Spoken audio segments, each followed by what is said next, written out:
Hola, hola, muy buenas. ¿Qué tal? ¿Cómo estáis?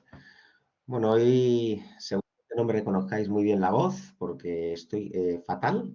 Tengo un constipado tremendo, me ha afectado bastante a la garganta. Así que, bueno, lo voy a intentar hacer lo mejor que pueda. Pero bueno, también es verdad que voy a intentar ser breve, a ver si soy capaz de terminar un poquito antes porque ya digo que llevo una semana bastante con la voz súper tomada y bueno, pues no. Pero bueno, tampoco estoy tan mal como para no poder dar la clase, así que no habrá problema. Ya sabéis que hoy precisamente es el día que estamos en la clase número 7. Así que cuando terminemos esta clase habremos llegado ya al ecuador del curso, con lo cual ya se puede decir que hemos entrado bastante bien en materia. Con lo cual, bueno, pues es muy positivo.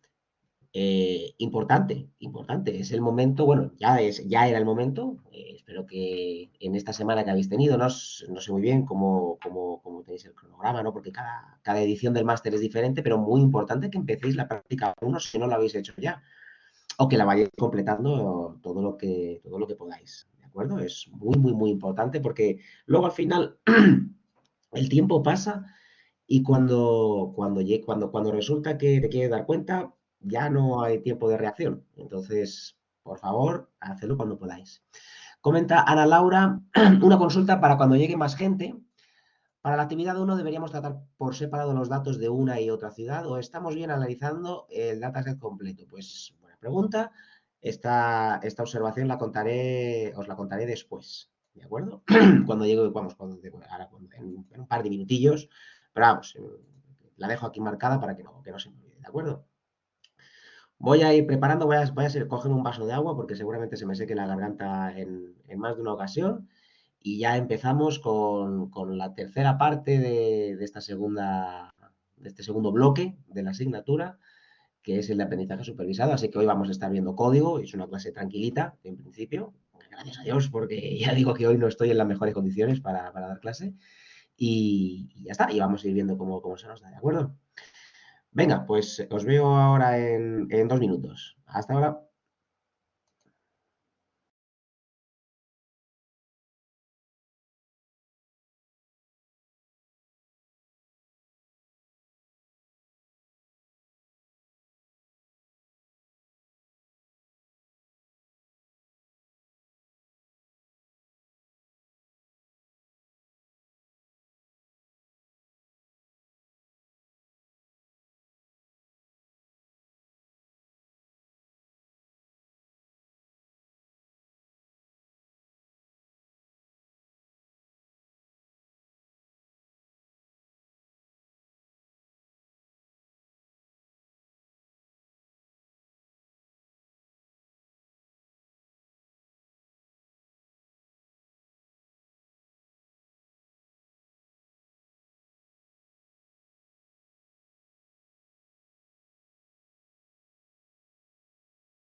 Bueno, pues vamos a ver un momento que ponga esto. Pues ya estamos aquí. Bueno, un saludo a los que habéis entrado.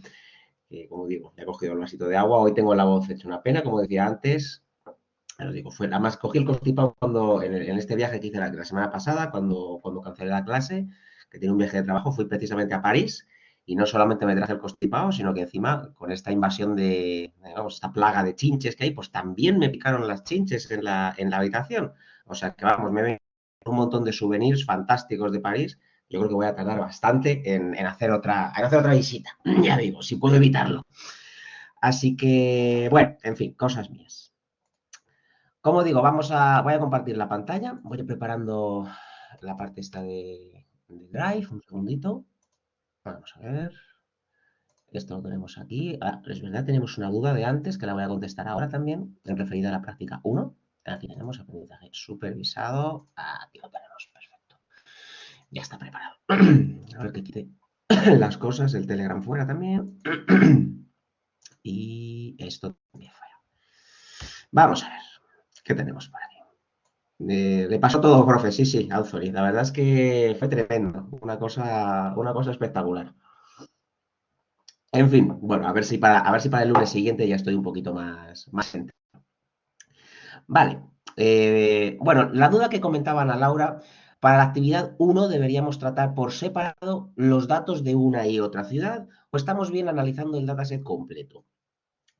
Pues la respuesta es que, a ver, voy a ser un poco inespecífico en esta respuesta porque no quiero dar pistas. La realidad es que cuanta más sofisticada sea vuestra experimentación, más información podréis sacar. Sí que es decir, si hacéis un análisis separado por ciudad, puede ser perfectamente razonable. Desde luego que sí. La cuestión es justificar el por qué. ¿Por qué habéis decidido hacer un análisis separado en dos ciudades? Evidentemente hay una motivación o puede haber una motivación, pero esa tiene que venir fundamentada en datos y en experimentos que se hagan en esto. Respecto a si hacéis dos clústeres o... Uy, este vaso está un poco roto. Bueno, si respecto a si hacéis dos tipos de clúster, uno por ciudad o lo que sea, pues depende un poco de lo que consideréis, ¿de acuerdo? Mi sugerencia es que hagáis varias pruebas con distintos tipos de... Porque al final el clustering ya sabéis que es una cosa que depende un poco de lo que el ordenador quiera. Entonces, si hacéis una experimentación directamente separada por ciudad, pues bienvenida sea, pero que siempre esté todo justificado, ¿de acuerdo? Lo mismo va a ocurrir en la práctica 2. En esta clase, va a haber una diferencia con respecto a las anteriores, y es que aquí no voy, a pesar de que voy a explicar los ejemplos y todo lo demás, aquí no voy a explicar la práctica 2, la explicaré más tarde. ¿Por qué? Porque la práctica 2 tiene algunos elementos que también hay que aplicar del tercer bloque, particularmente de la primera parte, que tiene que ver con Random Search y Grid Search, bueno, Randomized Search. Y esto es debido al tema de la optimización de hiperparámetros. ¿De acuerdo? Cuando ya hayamos visto optimización de hiperparámetros, entonces ya sí que automáticamente explicaré la siguiente práctica, la subiré y ya está. Pero por ahora recordad que también tenéis una entrega adelantada, que si no recuerdo mal, la tenemos prevista para, déjame que consulte el calendario, la tenemos prevista para el domingo de la semana que viene, domingo 22. De tal manera que las personas, para que también os acostumbréis precisamente a entender cómo funciona esta asignatura con respecto a los deadlines son fijos, no se pueden alterar, no se pueden mover de ninguna manera. Aquellos que entreguéis a las 12, por así decirlo, a las 12 y unos segundos del lunes 23, no va a entrar en la parte del portafolio adelantado.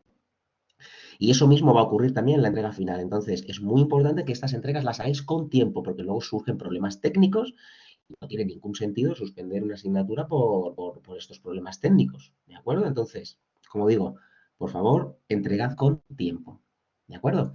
Y si podéis entregar para ese domingo 22, pues mucho mejor, porque podréis tener, dentro de ella podéis tener una nota, es decir, ya os podéis olvidar de la práctica 1 y dedicaros simplemente a la práctica 2, esa es mi sugerencia, y si no, pues nada, pues no pasa nada, todavía podéis seguir entregando la práctica 1, pero después es lo que sería la entrega dedicada para el resto de actividades del portafolio, ¿de acuerdo? Para esta, no sé.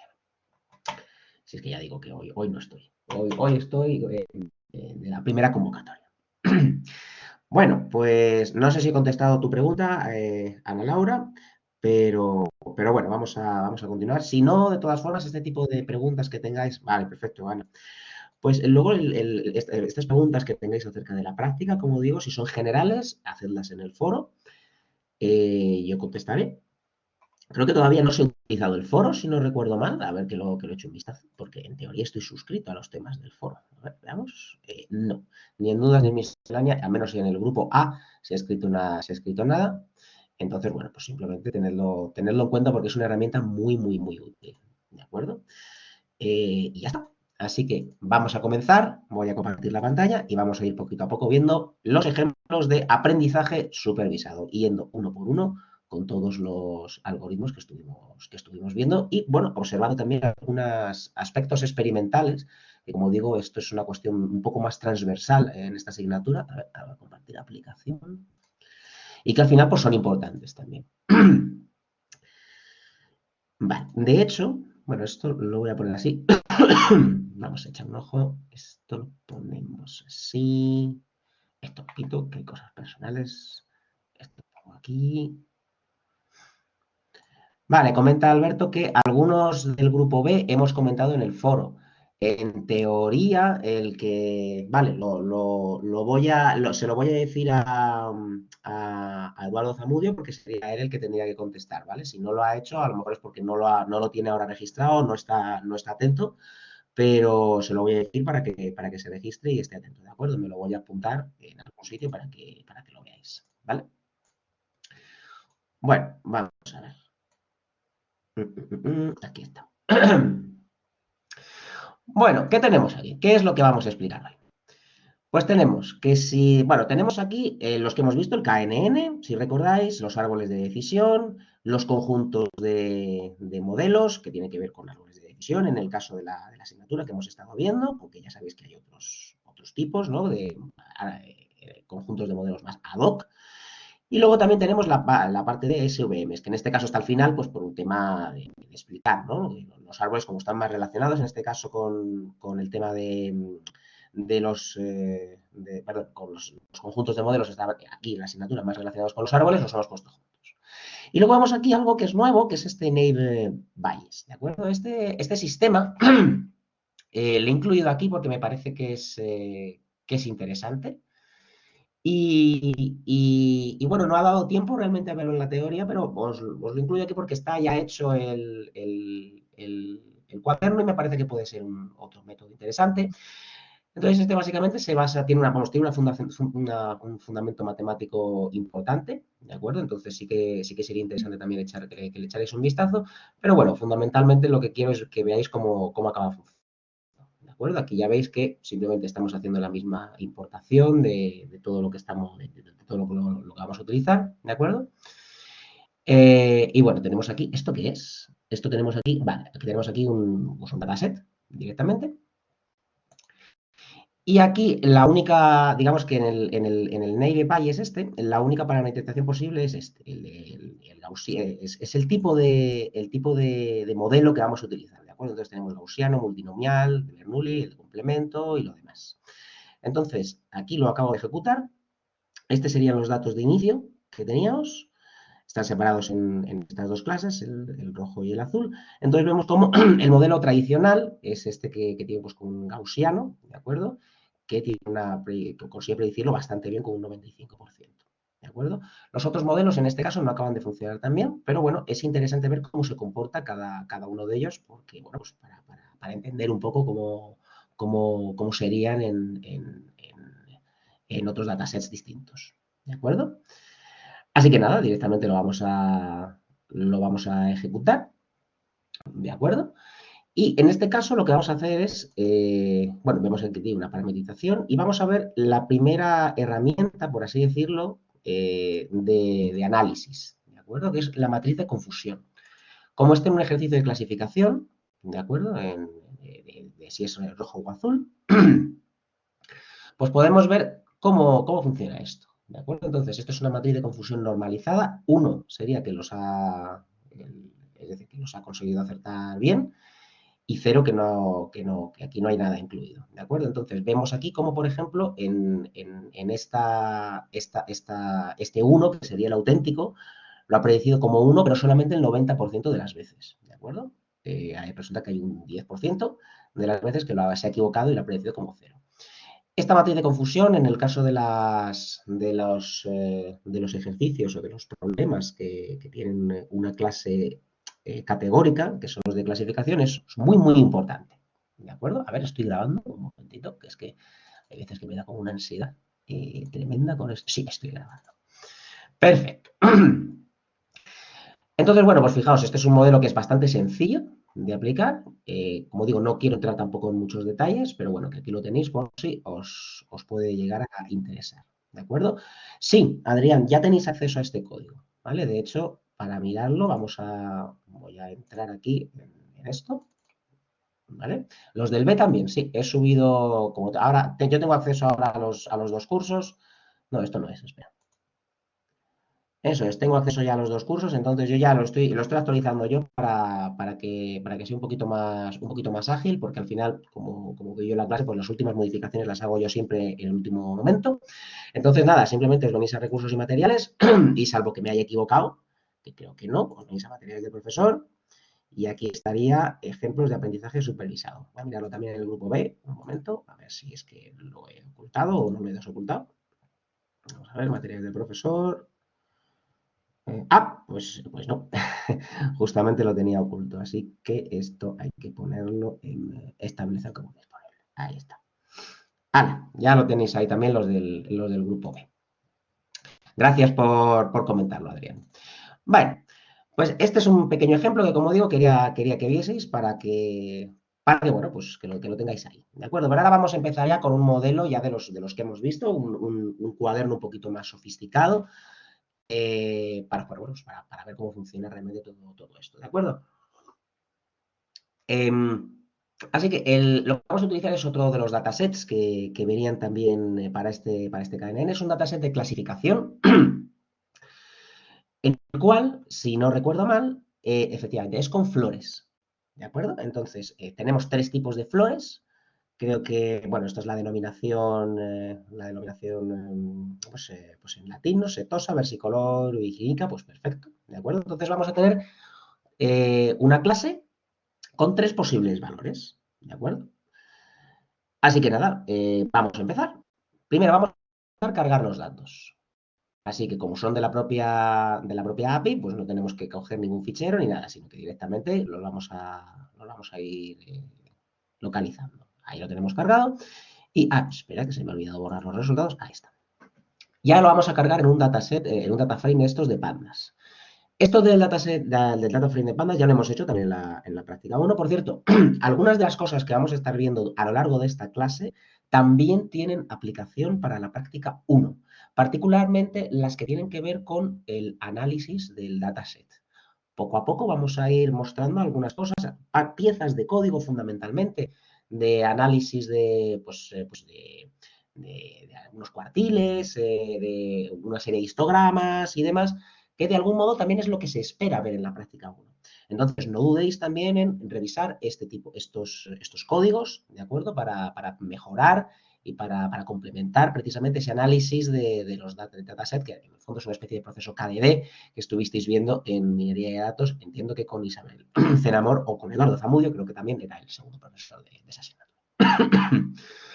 Bueno, ¿qué pasa con este data frame de pandas? Bueno, cuando lo hemos cargado, resulta que este tipo de objeto, en principio ahora no hay ningún problema, pero si recordáis, en aprendizaje supervisado tenemos que dividir, habitualmente, bueno, lo tenemos que hacer siempre realmente, tenemos que dividir el dataset en 3 partes. Primeramente lo dividimos en 2, pero que es training y test. Al hacer esa división entre training y test, es posible que tengamos que hacer una operación que es reiniciar o resetear los índices. Esto es un tema puramente técnico de este objeto de pandas, pero como es uno de los más famosos, de los que más se utilizan, lo voy a comentar en esta clase para que no haya ningún tipo de duda. ¿De acuerdo? Simplemente tened en cuenta que dentro de poco vamos a ver un tema técnico puramente que es lo de resetear los índices. Si os da problemas, seguramente sea por este motivo. Así que tenedlo en cuenta. Vamos a seguir. Ya hemos cargado entonces estos datos en el data frame de pandas y vamos a ver ahora cuántas clases tenemos. En este caso tenemos tres tipos de clases, 0, 1, 2, que corresponderían a cada una de las especies de flores que hemos visto arriba. Pues muy bien. ¿Y cómo son las variables que tenemos? Bueno, pues tenemos la longitud del sépalo, la anchura del sépalo, la longitud del pétalo y el ancho del pétalo, todo ello en centímetros. Pues muy bien, ¿de acuerdo? Entonces, en base a esto, vamos a ver si somos capaces de predecir algo o no utilizando el algoritmo KNN. Pues nada, vamos a ver si podemos hacer una selección de variables. Si recordáis, este gráfico ya lo hemos visto, es el gráfico de correlaciones. ¿De acuerdo? Esto tiene aplicación. Este es un poco distinto del que hemos visto en la práctica 1. ¿Por qué? Porque en este gráfico resulta que en la práctica 1, digamos que lo único que tendríamos sería esto de aquí, esta parte, de aquí. No tendríamos esta variable target, que es la variable de salida. Porque esto es aprendizaje supervisado, supervisado. En no supervisado no tenemos variable de salida, entonces esto no estaría. De tal manera que la forma de interpretar y de actuar con esta matriz de correlación es diferente. Si recordáis, en la práctica 1, para la práctica 1, en la parte de aprendizaje no supervisado, lo que decíamos es, si hacemos una selección de variables, estas variables, lo que tendríamos que hacer es, si hay dos que tienen mucha correlación entre sí, por ejemplo, podría ser, veamos, petal length con petal width, 0,96. Pues probablemente podríamos quedarnos con solo una de ellas, ¿de acuerdo? Porque al tener tantísima correlación son dos variables muy parecidas que al final no tienen demasiada información nueva. Entonces, a lo mejor quitamos una de ellas y podría mejorar la predicción. Esto es un ejemplo de juguete, ¿de acuerdo? Tenemos muy pocas variables, con lo cual no merece la pena quitar datos. Pero en el caso de que tuviéramos más, pues esto sí que sería una buena estrategia, ¿de acuerdo? Tenemos dos con una muy alta correlación. Esto en el caso de las variables de entrada.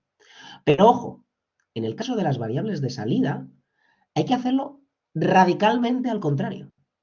Es decir, lo que tenemos es que mantener aquellas que tengan la correlación más alta con la variable de salida.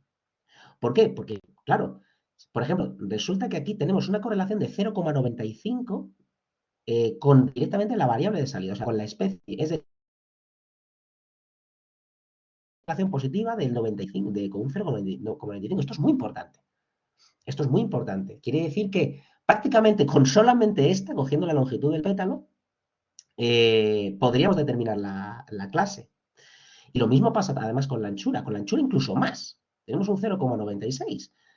Entonces, como digo, entre variables de entrada, lo que tenemos que hacer es quitar una de ellas, o dos, o las que sean, si realmente tienen demasiada correlación. Y tenemos muchas variables y queremos hacer ese ejercicio de selección de variables. Pero en el caso de que ya estemos comparando variables de entrada con la variable de salida, es justo al revés. Tenemos que mantener aquellas variables de entrada que tengan mucha correlación con la variable de salida. ¿De acuerdo? Comenta Alberto, lo mismo aplica para no supervisado. Bueno, claro, para no supervisado, es decir, para no supervisado es lo que acabo de decir. Es decir, seleccionar solamente si hay dos variables que tienen mucha correlación, podríamos seleccionar solamente una de ellas. ¿De acuerdo? Si son variables de entrada, por ejemplo, petal width y petal length. Pero en supervisado, incluimos la variable de salida en esta matriz. Y aquí lo que tenemos que hacer es invertir esa relación. Entonces, aquí lo que tenemos que hacer es mantener siempre aquellas características que resulta que tienen una correlación positiva, vamos, una mayor correlación, no tanto positiva, con la variable de salida. ¿De acuerdo? Entonces, esa es la parte más importante. Bueno, si os fijáis, también aquí tenemos correlaciones negativas. Esto creo que no salía en el cuaderno anterior. Simplemente quiere decir que cuando una crece, la otra decrece. Si utilizásemos el valor absoluto, pues nos serviría también. ¿De acuerdo? Bueno, en este caso, pues aquellos que no estén tan cerca de 1 - 1, pues no tienen tanta relación. Por ejemplo, el sepal length con sepal width, pues aquí estas dos no están muy correlacionadas, con lo cual sí que merecería la pena mantenerlos los dos.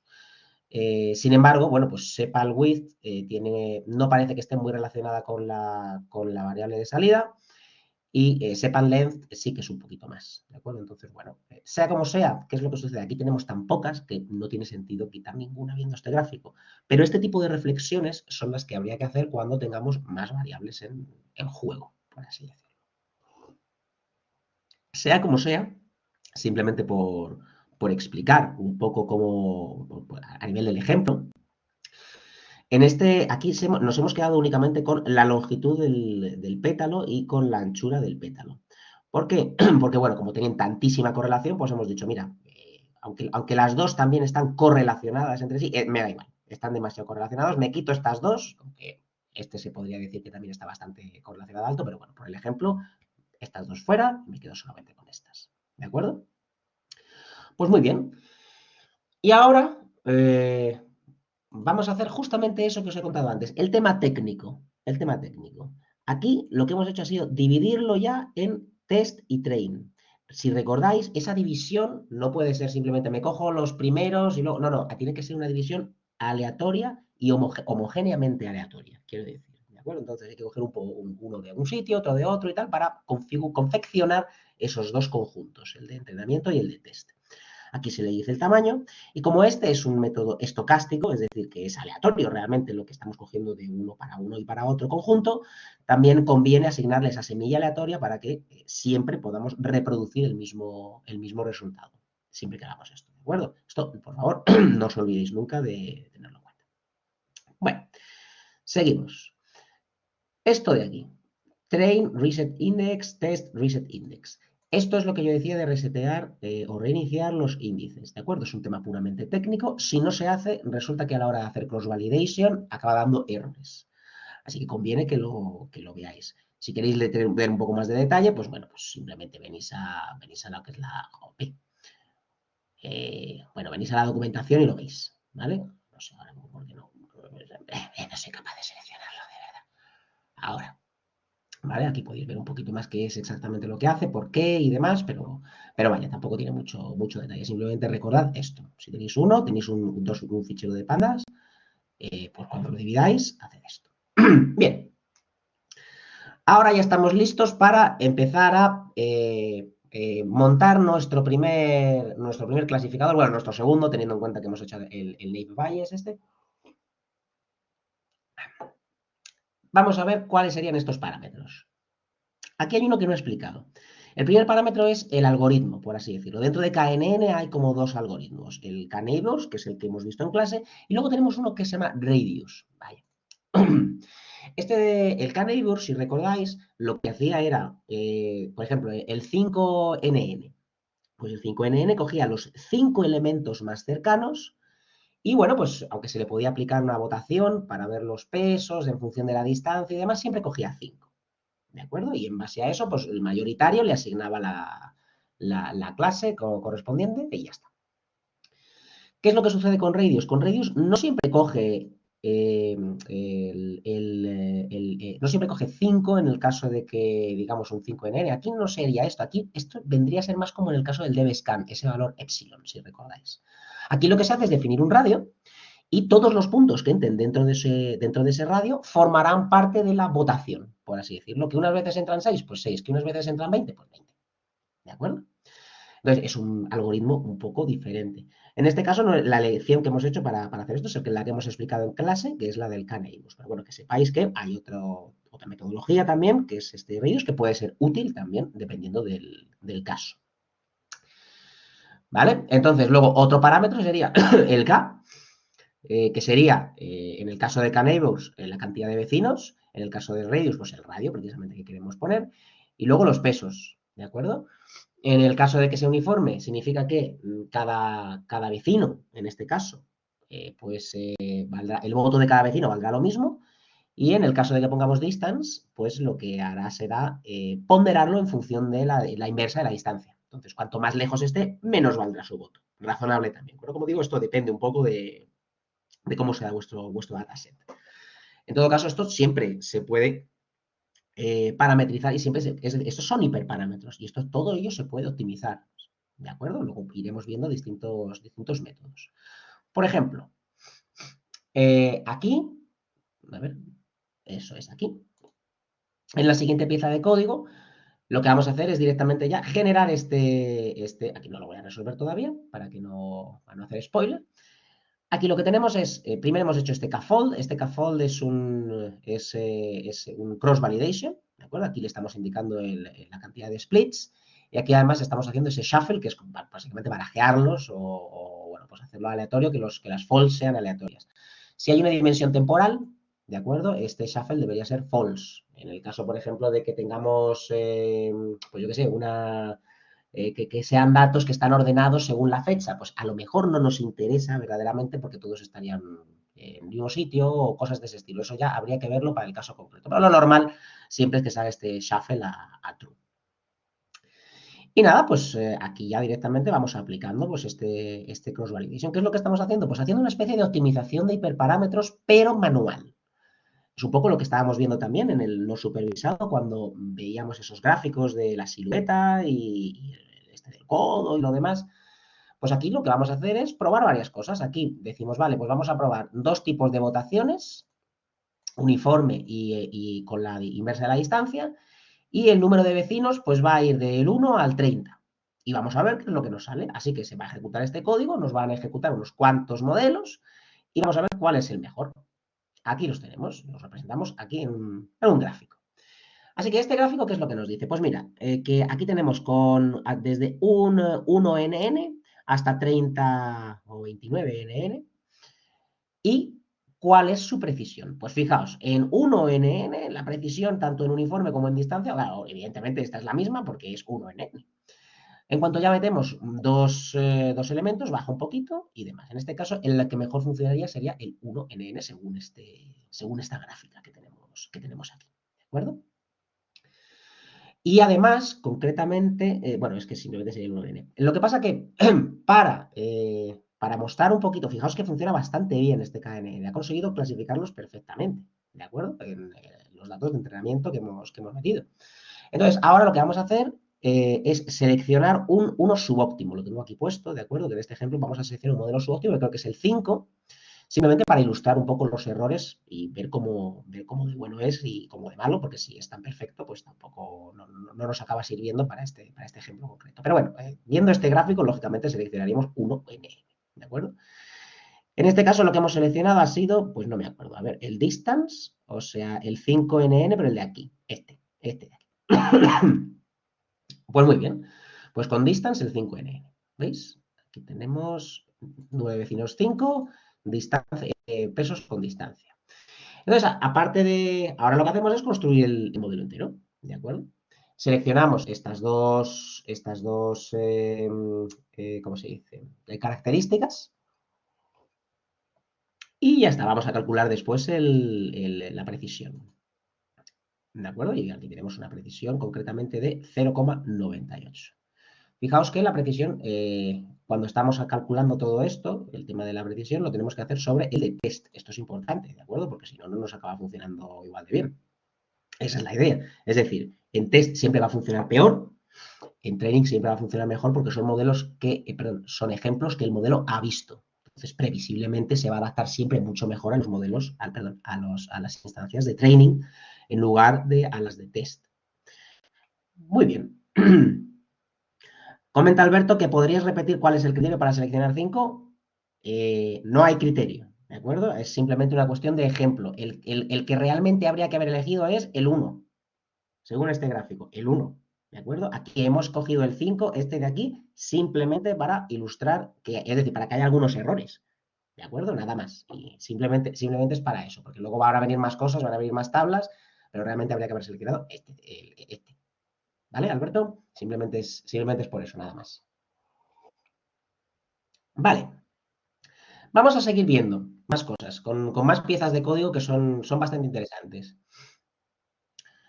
Comentan a Laura si la precisión la calculamos sobre train también, además de test. Sí, conviene calcularla también sobre train, efectivamente. Lo que pasa que en este caso, pues la verdad es que es tan alta que va a haber poca diferencia, no hay mucho margen. Pero sí que es verdad que cuando en train la precisión es muy alta y en test la precisión es muy baja, significa que tenemos overfitting. ¿Vale? Ese es un indicativo claro de overfitting y es una de las partes que tendréis que solucionar. ¿De acuerdo? Bueno, vamos a seguir con ello. Esto es lo que quería decir. Aquí tenemos una pieza de código que es bastante interesante porque lo que nos va a hacer es un diagrama de Voronoi con las clases. Entonces, si nos caen nuevos ejemplos en esta región, corresponderían al rojo, vamos a la especie, en este caso pues lo pone como un rojo, el verde aquí y el azul aquí. Fijaos, ¿qué tenemos? Pues tenemos que nuestro modelo, estas son las fronteras que realmente determinan nuestro modelo, ¿de acuerdo? Y aquí hay un error. Por eso quería seleccionar el modelo subóptimo, porque si sale el óptimo no hemos hecho nada. Aquí tenemos un error. ¿Qué es lo que sucede?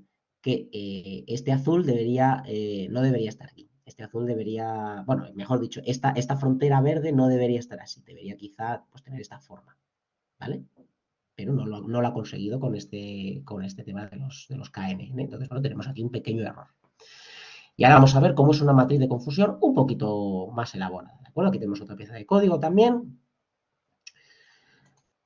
que puede ser interesante, y aquí tenemos esta matriz, que es lo que os quería enseñar, ¿de acuerdo? Entonces aquí tenemos, esto serían las clasificación auténtica y esta sería la clasificación predicha. De tal manera que en la diagonal, lo ideal es que todo esté en la diagonal y casi, casi, casi, en el caso este de 5NN, pues casi está en la diagonal. Solamente tenemos un único error, que es que una virginica pues nos la ha detectado como una versicolor. Y bueno, pues mirando este gráfico, subiendo un poquito hacia arriba, vemos que claramente es este el único punto que ha fallado, ¿vale? Bueno, pues este es un ejemplo de cómo un modelo simple, como es el KNN de clasificación, pues puede dar unos resultados extraordinariamente buenos, ¿de acuerdo? Para algo concreto, e incluso hasta seleccionando ya un modelo subóptimo. Fijaos que hemos hecho este análisis y hemos dicho, no, no, es que quiero uno malo para poder enseñar cosas. Pero este funciona realmente bien para este, ¿de acuerdo? Ahora en los siguientes ejemplos que vamos a ver, también vamos a hacer uno más de KNN. En los siguientes ejemplos que vamos a ver no vamos a ser tan buenos, ¿de acuerdo? Vale, Anthony, voy a explicar otra vez estas gráficas. ¿Qué gráficas estás comentando? ¿Esta de aquí? ¿La de la matriz? ¿O cuál es? O esta de aquí, ¿vale? Bueno, entiendo que serán estas dos. Esta gráfica, ¿de acuerdo? Cada color representa el modelo, ¿vale? Cada color representa el modelo, es decir, es un diagrama de Voronoi. ¿Qué ocurriría si, por ejemplo, nos aparece una nueva instancia y aparece aquí, donde tengo el cursor del puntero? Pues este modelo la clasificaría como roja. ¿Qué es lo que sucede si nos aparece aquí, en donde tengo el puntero? Pues nos la clasificaría como verde. ¿Qué es lo que sucede con este punto de aquí? Que este es un punto de los que sabemos que su clase no es verde, es azul. Pero nuestro modelo, tal como nos está indicando precisamente el fondo, nos lo clasificaría como verde. Es un error. Es un error porque lo hemos forzado antes, ¿vale? Entonces, cuando vamos abajo, vemos ya la matriz de confusión. La matriz de confusión lo que hace es comparar las etiquetas auténticas, las que sabemos cuáles son, porque es aprendizaje supervisado, tenemos la etiqueta, y las que ha predicho el modelo después de haberlo entrenado con estas características. Entonces, ¿qué es lo que ha sucedido? Pues que comparándolo uno a uno, pues vemos que ha habido 19 que efectivamente, perdón, 19 setosa, que efectivamente las ha predicho como setosa. 15 versicolor, que efectivamente las ha predicho como versicolor. Y virginica, ha habido 15 que efectivamente las ha predicho como virginica, pero una virginica la ha predicho incorrectamente como versicolor. Y justamente coincide con este punto porque es el único que ha dicho mal. No sé si ya ha quedado un poquito más claro, no sé si me he explicado, pero bueno. Vale, pues vamos a seguir un poquito con los siguientes. Comenta Alberto si el fin es que no existan puntos fuera. Correcto, exactamente. El fin es que estas fronteras se adapten perfectamente a los puntos. ¿Eso es realista? No, no es realista. En la realidad, este modelo funciona extraordinariamente bien para este dataset en concreto. Pero ojo, la realidad no es tan maravillosa como es. Y precisamente los siguientes ejemplos que vamos a ver, este KNN de regresión, árboles de decisión y hasta aquí. Esto es del dataset de bikes, pues vamos a ver cómo algunos de ellos van a fallar miserablemente. Y no lo voy a solucionar. Precisamente lo que quiero es que veáis el ejemplo y si vosotros tenéis intención de mejorarlo, tenéis margen para hacerlo. Entonces, esto podéis considerarlo como un ejercicio a mejorar. Si tenéis tiempo y si tenéis ganas. También es verdad que luego tenéis la práctica uno, entonces, ojo, porque tampoco quiero que os distraigáis, ¿de acuerdo? Pero bueno, pues considero que también es importante ver ejemplos que no son tan buenos y que no acaban de funcionar tan bien. Vale, vamos a seguir con KNN. Pero en este caso vamos a cambiar el dataset, que va a ser este de bicicletas, bikes, y vamos a intentar hacer un problema de regresión. El anterior era de clasificación, porque era ver distintas especies de una flor. En este caso vamos a predecir un número. Y particularmente, bueno, aquí os comento un poco el problema, que somos una empresa de bicicletas, que operamos en una ciudad, y resulta que lo que queremos predecir es cuántas bicicletas se van a utilizar en un día concreto. Ya está. Entonces, claro, va a ser un número lo que queremos predecir. Pues justamente ese es el tipo de problema que nos vamos a encargar ahora. Vamos a ver qué tal lo hace. Así que vamos a cargar los datos. Espera un momentito, me tengo que descargar los datos. ¿De acuerdo? Me los descargo. Lo tengo aquí en descargas. Y ahora, bueno, pues ya sabéis, cuando hacemos esto... Ah, un momentito, voy a borrar los resultados. Voy a volverlo a ejecutar. Vale. Entonces, ya sabéis, cuando sale este botoncito, tenéis que elegir el fichero. No, esto no es. Vamos a ver, descargas, bikes. Aquí lo tenemos ya cargado. Vale. Y ahora vamos a cargarlo también, pues como hemos hecho antes, con un data frame. Y vamos a investigar qué tenemos aquí. Bueno, tenemos aquí los primeros, ¿de acuerdo? Este punto head lo que hace es leernos los primeros. Y vemos que esto empieza en 2011, el 3 de enero de 2011, y tenemos datos de temperatura, humedad, velocidad del viento y la cantidad de bicicletas que se han alquilado. ¿De acuerdo? Pues mirad, el 3 de enero, pues 120 se han alquilado. Es una empresa importante. Muy bien, pues nada, vamos a ver más cosas. Bikes.describe. Esta función que tenemos aquí es una función sencilla, es una función humilde dentro de lo que cabe, pero fijaos la cantidad de información que nos aporta. ¿De acuerdo? Este nos da la media, nos da la desviación estándar, nos dicen un poco cómo están los valores en los distintos cuartiles, nos da el máximo, nos da el mínimo. Esto, esto hay que hacerlo en la práctica 1 y hay que hacerlo en la práctica 2, porque hay que entender el dataset que tenemos, ¿de acuerdo? Entonces, esto como mínimo hay que hacer algo parecido a esto. Si no lo hacéis, pues, pues no seré feliz, evidentemente, y entonces pues la nota bajará, porque evidentemente no habéis hecho una parte que es básica, que es precisamente entender un poco en qué se basan estos datos. También me interesa que, si a ser posible, que lo comentéis. Esta práctica no solamente, la práctica 1 no solamente es hacer código, sino que también hay que intercalarlo con texto explicando lo que se está obteniendo y, bueno, pues aquello que os pueda llamar la atención. Si no hay data, si no hay nada que os llame la atención, pues nada. Comenta Alberto si el dataset tendría que estandarizarse o normalizarse. Pues depende. Lo normal es que sí que merezca la pena estandarizarlo o normalizarlo. En estos ejemplos no siempre los vamos a estandarizar. Y a lo mejor ese es el motivo por el cual no acaba de funcionar del todo bien. Eso ya, os lo dejo para que vosotros lo investiguéis si tenéis más tiempo. ¿De acuerdo? Aquí directamente vamos a hacer unos ejemplos para enseñaros cómo funcionan estos algoritmos y cómo de bien o cómo de mal. En el caso anterior funciona, ¡mua!, estupendo. Este, ya digo yo que no va a ser tan bueno, ya veréis. Bueno, insisto, importante, ¿de acuerdo? Analizar un poco cómo va el dataset. Este es lo más básico, pero hay cosas más sofisticadas que podéis investigar, cosas incluso que no hemos visto en clase. Todo ello será valorado positivamente por mi persona y estoy convencido que también por Eduardo Zamudio en el grupo. Voy a tener que ir a por más agua.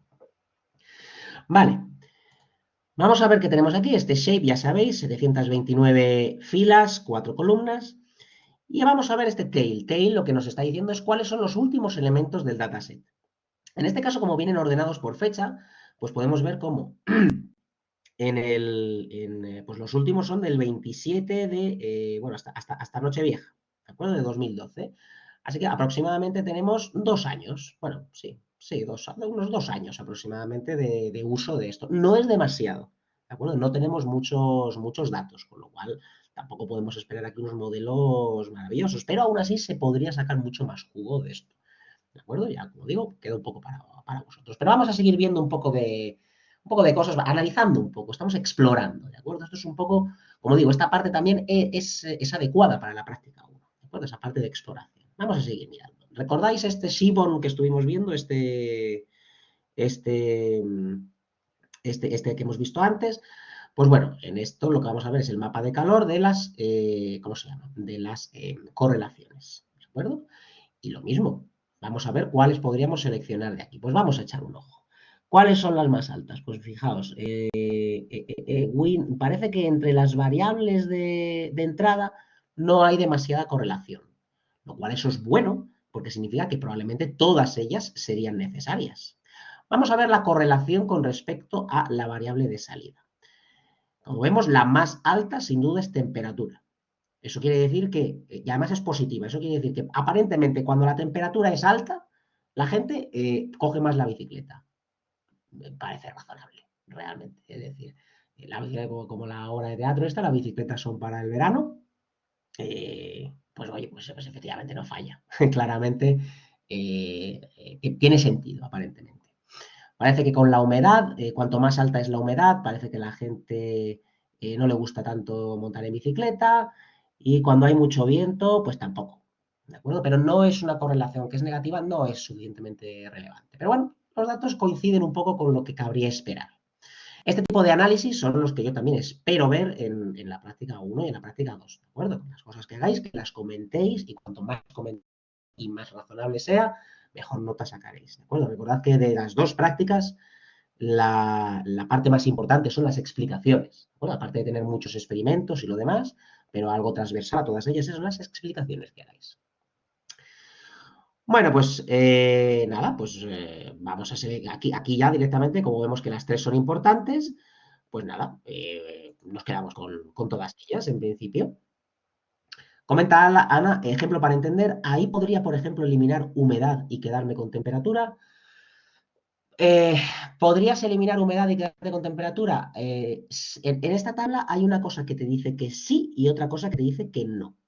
Lo que te dice que no la elimines es que temperatura no tiene una correlación muy alta con ninguna de las otras variables de entrada. Entonces, eso te diría que no. Pero sí te está diciendo que sí, porque tiene una correlación muy baja con la variable de salida.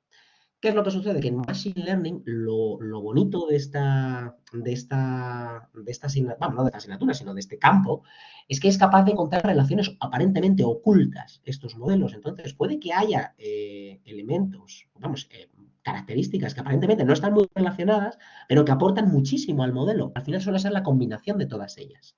Entonces, ese es el trabajo realmente, de no podemos tampoco empezar aquí a quitar características, sino que lo que tenemos que hacer es hacer una buena selección, una buena ingeniería de características, generar nuevas características también, a ser posible, porque de aquí se puede sacar mucho jugo a menudo, bueno, quizá no con este, ¿de acuerdo? Pero con otros, como por ejemplo lo diré, ¿cómo se llama? El del dengue, pues en ese sí que se pueden sacar muchísimas cosas. Entonces, bueno, hay que seguir con ello. Vale, y ahora aquí hemos hecho una división entre train y test. Fijaos que aquí lo hemos hecho de manera distinta. ¿Por qué? Porque resulta que los datos, aquí, en este caso concreto, tienen una dimensión temporal, son temporales. Entonces hemos dicho, bueno, pues mira, vamos a hacer una cosa. Me pillo únicamente de 2011 al 30 del 6 de 2012 y ya está. Y la parte del test, lo que quede de 2012 hasta el final. ¿Vale? ¿Tiene sentido en este caso? Sí y no. No tiene mucho sentido porque, aunque es verdad que tiene una dimensión temporal, al final toda la información está recogida en temperatura, humedad y ya está, y la variable de salida. Entonces no se tiene información sobre las anteriores y demás. Bueno, en este caso no se está tratando como un problema de forecasting, ¿no? De un problema temporal. Entonces no haría falta hacer esto y probablemente esto está perjudicando. ¿Por qué? Pues probablemente el invierno. Bueno, el de invierno de 2012 no lo estamos teniendo en cuenta, entonces va a haber ciertos elementos de estaciones, por así decirlo, de los cuales solamente vamos a tener un ejemplo. Pero bueno, interesa también que veáis un poco cómo se ha hecho esta división y cómo se ha decidido hacer para que entendáis que no siempre hay una respuesta, ¿de acuerdo? Depende mucho del dataset Y bueno, pues aquí os estamos enseñando una solución subóptima, pero bueno, como la estoy explicando y tenéis el vídeo, luego lo podéis revisar, pues que entendéis por qué tenemos estas cosas aquí, aparte de lo que hay aquí escrito, lógicamente. Bien, pues nada, esto ya lo hemos explicado porque sigue siendo KNN, lo que pasa es que esta vez aplicado a regresión. Esto lo he ejecutado, sí. Y ahora, pues nada, reseteamos los índices y ya está. Enseñamos cuál es lo que tenemos. Fijaos, al resetear el índice se nos quita aquí el tema de la fecha, ya directamente se nos pone con 0, 1, 2, 3, 4, pero sigue siendo necesario incluso aunque tengamos números, ¿de acuerdo? Así que no os olvidéis de este reset index. Grabáoslo a fuego porque si no lo tenéis en cuenta, cuando hagáis esta división, os va a dar problemas. Seguimos. Bien, vamos a ejecutar el modelo. Tenemos aquí también otro sistema con un doble for, viendo los distintos sistemas de votación, uniforme y con inversión a la distancia de 1 a 30. Y vamos a ver qué es lo que nos da. Esta gráfica tiene más sentido. Y aquí lo que tenemos es, en vez de el error en vez de la precisión, aquí lo que tenemos es el error absoluto de medio. Así que cuanto más bajo, mejor.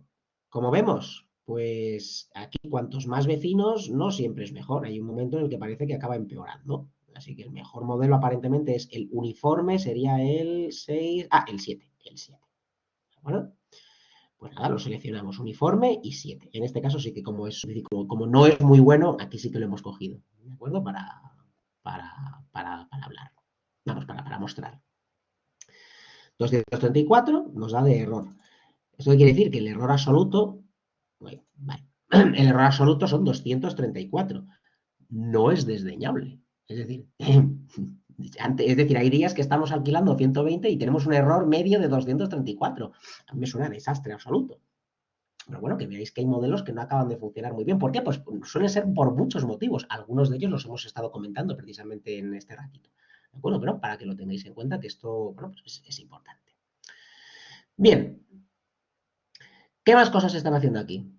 Pues fijaos, como realmente nosotros vamos a alquilar tres bicicletas y media, pues no, vamos a alquilar bicicletas enteras. Entonces, una buena manera es directamente hacerles un redondeo y después castearlos ahí para quitarle castearlos entero para quitarle los decimales. Esto, pues bueno, en este caso pues puede que tenga sentido o no, depende de cómo sea, ¿no?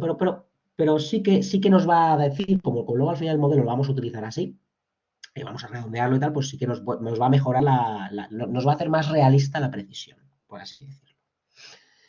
Y ya está. Entonces ya directamente esto lo que hace es una función que va a guardar estos datos en un CSV. Esta misma función de output.toCSV y tal la tendremos también en la práctica 2, porque en la práctica 2, que todavía no la voy a explicar, ni la voy a publicar para que os centréis todavía en la práctica 1, pues los resultados que obtengáis tendréis que descargarlos de este fichero CSV y después lo que tendréis que hacer es subirlos a la competición. Vais a participar en la competición y será la web de esta competición la que os dirá, habéis obtenido un error de no sé cuántos.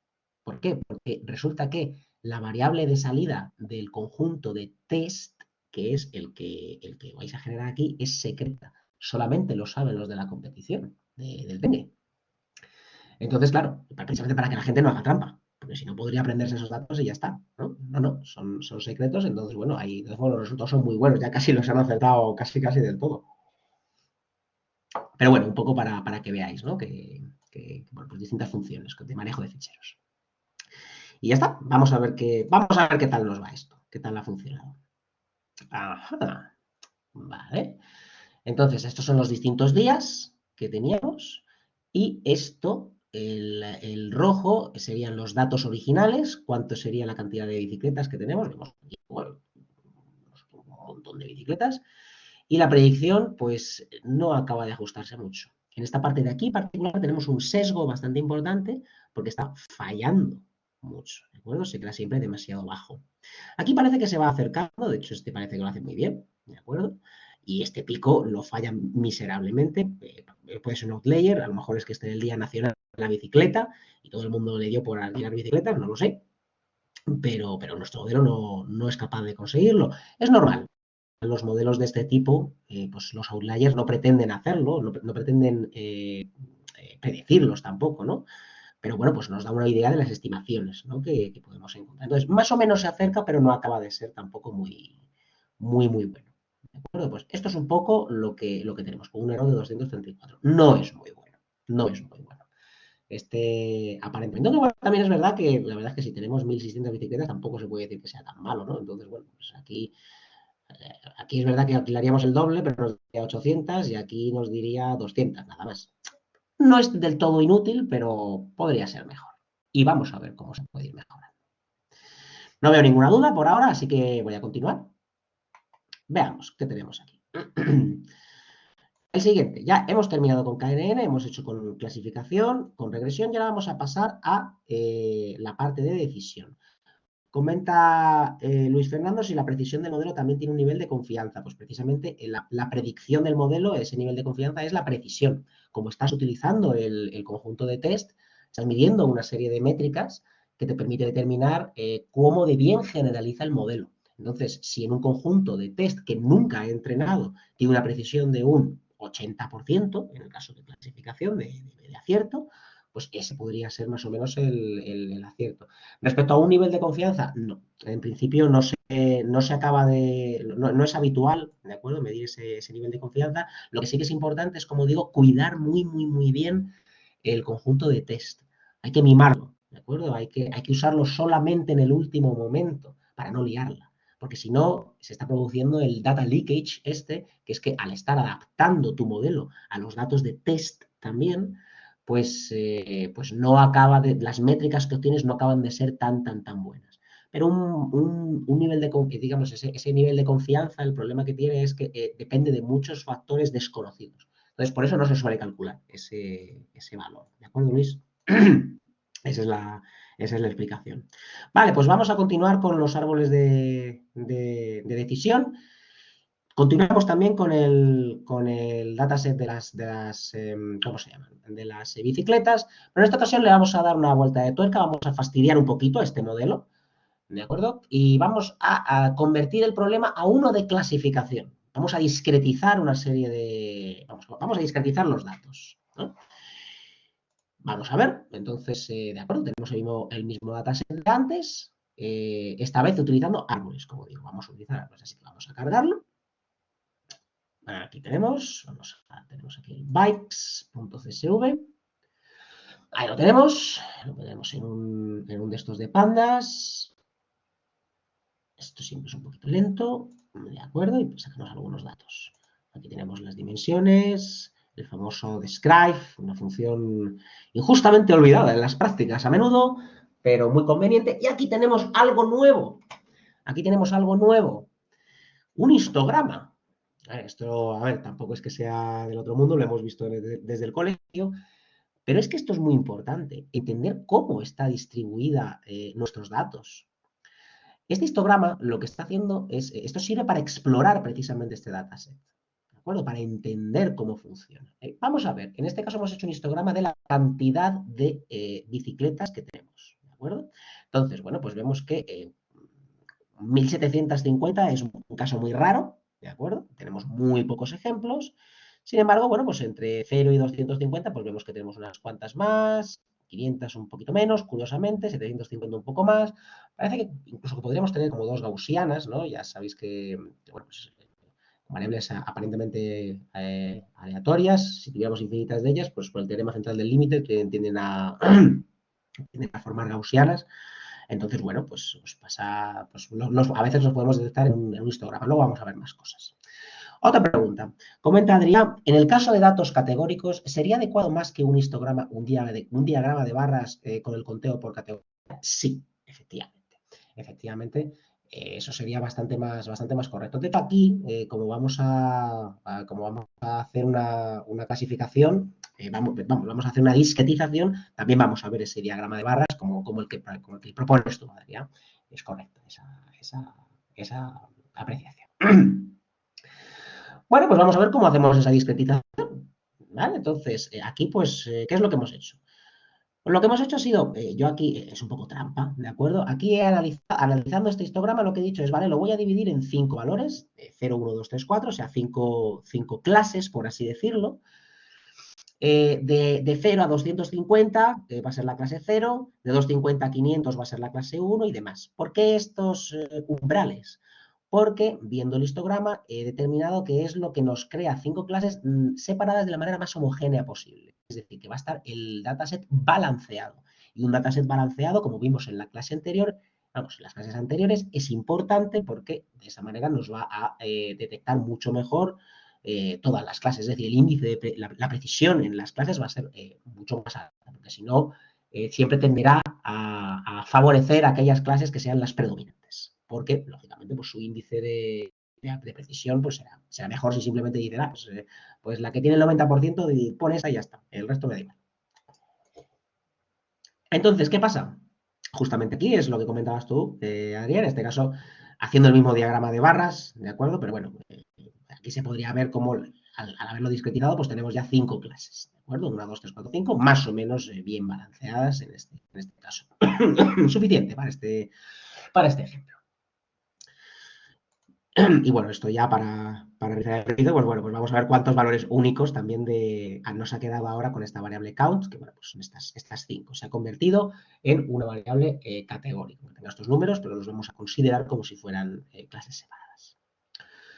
A pesar de todo, esto es importante, es una variable categórica, pero hay una relación de orden en ella, ¿de acuerdo? Es decir, 0 claramente es menos que 1, 2 es mayor que 1 y demás, ¿de acuerdo? Hay variables categóricas que no tienen relación de orden, por ejemplo, verde, rojo o azul, o las setas que teníamos, las setas, perdón, a lo mejor eran setas, ahora que lo pienso, no, flor, no, qué coño, si era con el sépalo y el pétalo, nada.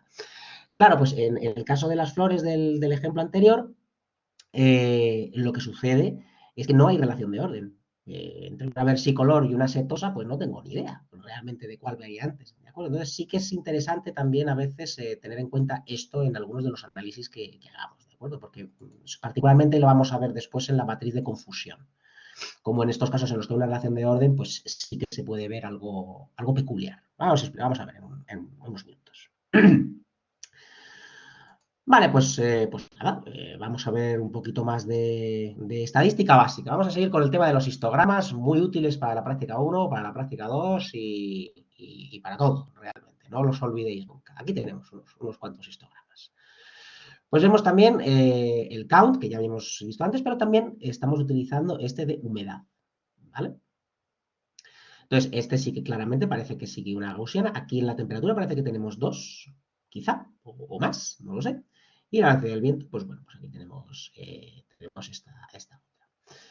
Entonces, bueno, pues aquí nos ayuda también de alguna manera a entender cómo son estas variables y a lo mejor, como proponía una compañera vuestra al principio, Ana, pues tendría sentido hacer análisis por separado, ¿no? De decir, pues es que resulta que tenemos dos cosas muy distintas. Pues vamos a analizar primero todas las que tengan estas características de humedad y por otro lado estas otras, y a lo mejor se simplifican las cosas, ¿de acuerdo? Eso depende un poco de cómo se haga, ¿no? Y ahí entonces cuando llegue un nuevo ejemplo, pues a lo mejor tenéis dos modelos en vez de uno. Uno para cuando tenemos unos valores concretos de una variable y otro modelo cuando tenemos otros valores concretos de otra variable. ¿Por qué? Porque resulta que son muy diferentes y se comportan de forma muy distinta, ¿vale?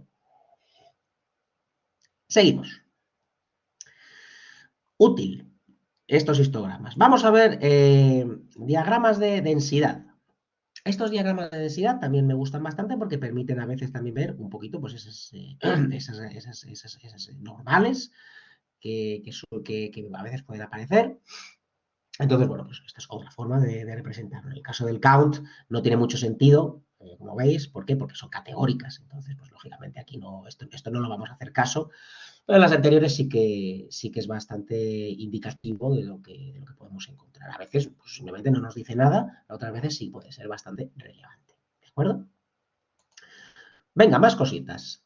Un gráfico de dispersión. ¿Qué es esto? Pues fijaos, gráfico de dispersión. Muy interesante también. A veces, bueno, esto lo que hace es comparar las variables una a una. Entonces, aquí está comparando la temperatura. Cuando lo compara con sí misma, lo que hace es generar un histograma. Cuando lo compara con distinta entre ellas, lo que hace es un diagrama de dispersión de puntos. Bueno, pues ya está, ¿no? ¿Para qué es útil esto? Porque hay veces, aquí yo no detecto nada ahora mismo. pero hay veces que sí que es verdad que se pueden detectar patrones. Por ejemplo, si por ejemplo la temperatura siempre aumenta con la velocidad del viento, pues veríamos quizá todos los puntos distribuidos a lo largo de una línea que fuera creciente, ¿no? A simple vista se podrían ver esas relaciones. Entonces, el cerebro, los humanos somos muy inteligentes y la visualización muchas veces puede simplificar y puede ayudar muchísimo a entender cómo funcionan los datasets. Entonces, no desdeñéis este tipo de herramientas ni desdeñéis el paso de la exploración del dataset. Es crucial. Por supuesto, esto que tenemos aquí no nos sirve de mucho porque tenemos variables categóricas. Entonces, bueno, vemos un poco la dispersión a lo largo de cada una de ellas, ¿no? Pero no acaba de ser todo lo útil que podría verdaderamente ser. Bien, seguimos. Esto que tenemos aquí me parece que es la correlación de... Entonces, nada, pues simplemente es otra forma de ver la correlación, ¿de acuerdo? Con respecto a la variable de salida, ¿de acuerdo? Entonces vemos que esto ya lo vimos con la matriz anterior, que era más informativa, era más rica en datos, pero bueno, aquí lo vemos pues, con otro diagrama, ¿de acuerdo? Bueno, piezas de código que pueden ser útiles en algunos momentos, pues este ya le vi, como este es verdad que ya lo teníamos el dato, pero tampoco lo quiero quitar, porque puede ser útil para hacer otros análisis. Bien, ahora lo que vamos a hacer es ir poco a poco aumentando las variables. No vamos a hacer la división en este caso entre training y test, sino que vamos a ir directamente viendo cómo, directamente metiendo todos los datos, se va comportando con una variable, con dos variables que con las tres variables. Y finalmente ya sí que haremos esa división de training y test para ver los resultados y compararlos. Así que vamos allá. Árbol de decisión. Si recordáis, le ponemos aquí un criterio de Gini. Tenemos distintos criterios para determinar cuándo generar un nuevo nodo y lo demás. Pues bueno, pues aquí lo definiríamos y esta es la profundidad máxima. Esto es lo de podar el árbol. Pues cuando lleguemos a la profundidad máxima de 10 no continuamos. ¿De acuerdo? Y aquí tenemos también que le estamos asignando este random state. Bien, continuamos. Entonces, construimos el modelo. ¿De acuerdo? En este caso le estamos poniendo solamente la variable de temperatura, ¿vale? Precisamente para fastidiar al modelo. A ver cómo lo hace teniendo muy pocos datos. Y vamos a representarlo, ¿de acuerdo? Entonces, bueno, como solo tenemos una variable, pues esto es lo que hay. Esta es la forma de representarlo. Así que la observación serían los puntitos azules y las predicciones, las cruces naranjas. No es muy bueno. Más o menos sí, pero bueno, aquí falla miserablemente también. Dependiendo de la clase que tenemos, pues no siempre lo hace bien. ¿De acuerdo? Bueno, pues nada, pues es lo que tenemos. Estos son los resultados. ¿De acuerdo? Entonces, viendo un poco también las métricas de clasificación, como ya sabéis, en clasificación lo que hacemos es ver la precisión, teníamos otros más, que era el recall y tal, está todo en las transparencias, ¿de acuerdo? Pero bueno, en este caso, pues tenemos una precisión de un 0,67%, un 67% aproximadamente. No está mal, porque uno aleatorio sería, con 5 clases, pues sería un quinto, entonces, bueno, más o menos no está mal, pero recordad que esto está hecho sobre el conjunto de training, importante, ¿de acuerdo? Aún no hemos entrado al conjunto de test, esto simplemente es para ver cómo se comporta solamente con el conjunto de training, ir viendo cómo la información va mejorando. Seguimos. Esto sería la matriz de confusión de este invento. Entonces, aquí ya sí que tenemos más cosas. Esto de la matriz de confusión, antes recordáis que os he dicho que teníamos una variable categórica, pero que tenía una relación de orden. Bien, ¿por qué decía esto? Porque en la matriz de confusión, cuando hay una relación de orden, vemos que aquí efectivamente tenemos en la diagonal principal aquellos valores que predice correctamente, es decir, parece ser que efectivamente está funcionando razonablemente bien, al menos viendo estos datos. Y luego, en las diagonales anexas a esta diagonal principal, es donde se suelen acumular el resto de errores. Esto ocurre cuando la variable categórica tiene una relación de orden. ¿De acuerdo? ¿Por qué? Porque se suele confundir con las categorías que están más cerca, con las que son la anterior y la siguiente. ¿De acuerdo? Entonces, esto es lo más habitual. Cuando no hay relación de orden, como en el caso de las flores o de los colores, pues entonces ya los valores saldrían de otra manera. ¿De acuerdo? O sea, normalmente sí que acertaría, ¿no? Idealmente. en la diagonal principal, pero luego los errores estarían más dispersos. Bien. Entonces, bueno, pues aquí lo tenemos, la etiqueta auténtica y la etiqueta predicha. Pues nada, pues aquí vemos 4, como 3, en fin, bueno, esto ya se puede ir viendo un poquito, ¿no? El color también ayuda bastante. Bueno, cuanto más oscuro sea, pues es que mejor funciona. Me gusta mucho esta representación de las matrices. Vale, esto es con una variable. Voy a ir ahora un poquito más rápido porque tampoco... Esto sería con dos variables. Así que ya esto ya lo hemos visto. Vamos ahora simplemente a hacer la... bueno, esto va a ser una visualización. Esta visualización, lo tenemos aquí, es solo útil cuando tenemos un modelo con dos predictores. Estos predictores lo que quiere decir son dos variables de entrada. Fijaos qué curioso el modelo que nos saca para un árbol. Un árbol de decisión. ¿Qué es esto? Bueno, pues un árbol de decisión con estas dos variables de humedad y temperatura. El color del fondo nos dice cuántas, ¿cómo se dice? Cuántas bicicletas son las que debería ¿cómo se dice? Alquilarse ese día. Entonces, cuanto más oscuro es, más bicicletas deberían alquilarse ese día. Y estos puntitos, pues son los valores, ¿no? Para esta humedad y esta temperatura, pues tenemos uno de los datos, resulta que se pone aquí. ¡Pum! Para esta humedad y esta temperatura, todos los datos se ponen aquí. ¡Pum! Entonces, la lógica diría que los puntos deberían juntarse lo más posible a estas zonas oscuras. ¿Lo hace? Bueno, algo. Bueno, aquí evidentemente pues no hay nada, ¿no? Aquí tampoco, o sea que bueno, no está del todo mal, ¿no? Pero bueno, tampoco no es la leche, realmente, está ahí a medios pelos. Pero bueno, para que veáis que este diagrama, cuando tenemos solamente dos variables de entrada, pues es interesante. O si queremos hacerlo a pares, ¿no? Simplemente viendo para comprobar, hacemos pares de variables y vamos viendo cómo se comporta nuestro modelo. En este caso de esto que tiene esta parte de la clasificación. Vale, pues seguimos. Bueno, esto que pone 0, 4, ya sabéis, es porque tenemos distintos, es decir, lo hemos discretizado en la clase 0, 1, 2, 3, hasta el 4, ¿de acuerdo? En 5 valores diferentes, por eso nos da esto. Bueno, muy interesante. Vamos a ver las métricas de la clasificación. En este caso nos ha subido, ya esperable, a 0,77 de precisión y vemos también la matriz de confusión, como efectivamente pues tenemos más que se han quedado en la diagonal principal y bueno, pues es como que de estos puntos va poco a poco fluyendo hacia ese centro, por así decirlo, por esa relación de orden que tiene la variable de salida y porque evidentemente está más informado el modelo.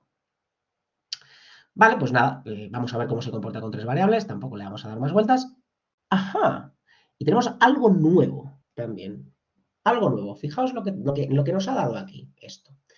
Tenemos que... ¿Esto qué es?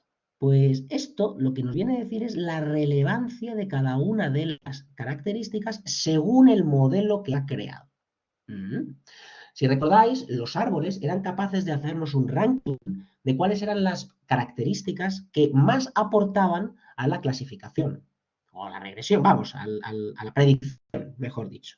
Pues en este caso nos está diciendo que la temperatura tiene una relevancia de 0,48, la humedad 0,3311 y el wind speed de 0,19. Es decir, la menos interesante sería la velocidad del viento. Bueno, si hay un tornado, la gente a veces dice, no, no, yo voy en bicicleta a verlo. No vaya a ser que se me raye el coche. Pero con el tema de la temperatura, pues no. Pues claramente si hace frío, pues ya puede estar el tornado por ahí, pero yo no salgo. Vale.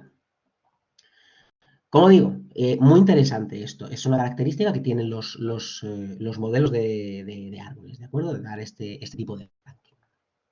Seguimos con la parte de las métricas. Vemos que con tres variables hemos aumentado a 0,83 y la matriz de confusión, bueno, pues cada vez tenemos más en esta línea.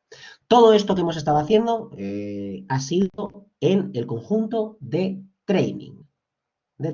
Todo es muy prometedor, todo es, vamos, una fantasía realmente. Ahora vamos a ver si eso es verdad. Lo primero que vamos a hacer es dividir el conjunto en train y test. Y ya aquí tenemos el primer problema, porque claro, al dividirlo en train y test, resulta que ya vamos a tener un modelo peor informado, porque no vamos a estar entrenando con todos los datos.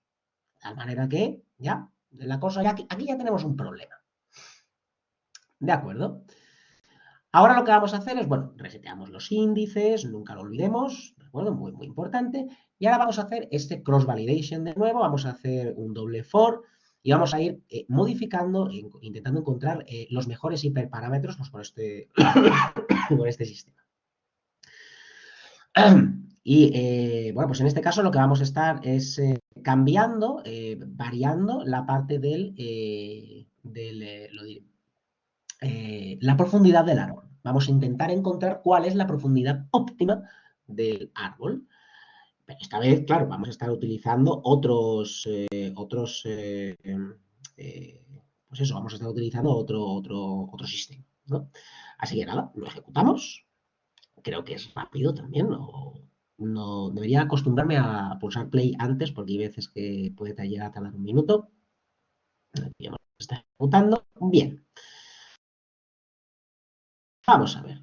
Esta es la precisión y tenemos aquí las distintas profundidades del árbol. Como era de esperar, en test se acaba comportando peor cuanto más profundo es el árbol. Entonces, ¿por qué? Porque hay overfitting. Entonces, lo que pasa es que llega un momento en el que merece la pena no tener una profundidad tan alta. En este caso, la máxima la alcanzaríamos aquí. No hay mucha diferencia. Este gráfico puede ser capcioso porque realmente empieza en 0,45 y termina en 0,52. Pero, de acuerdo a los datos, pues es lo que hay. Entonces, creo que el correcto es una profundidad de 10, según pone aquí. Así que nada, pues vamos a construir este modelo y lo ejecutamos. Lo construimos. Aquí tenemos todas las predicciones que nos ha hecho. Estos valores corresponderían a las clases que hemos discretizado previamente. Y vamos a visualizar cómo sale. Veamos. Hubo,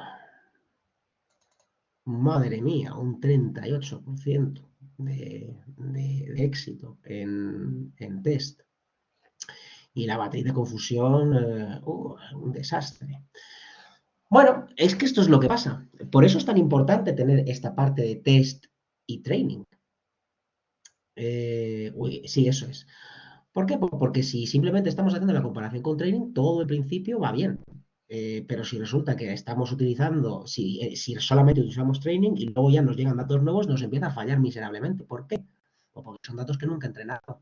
Entonces, si queremos verdaderamente tener un modelo que tenga unas métricas fidedignas, tenemos que utilizar ese conjunto de test. Esa es una demostración de por qué realmente fijaos cómo cambia.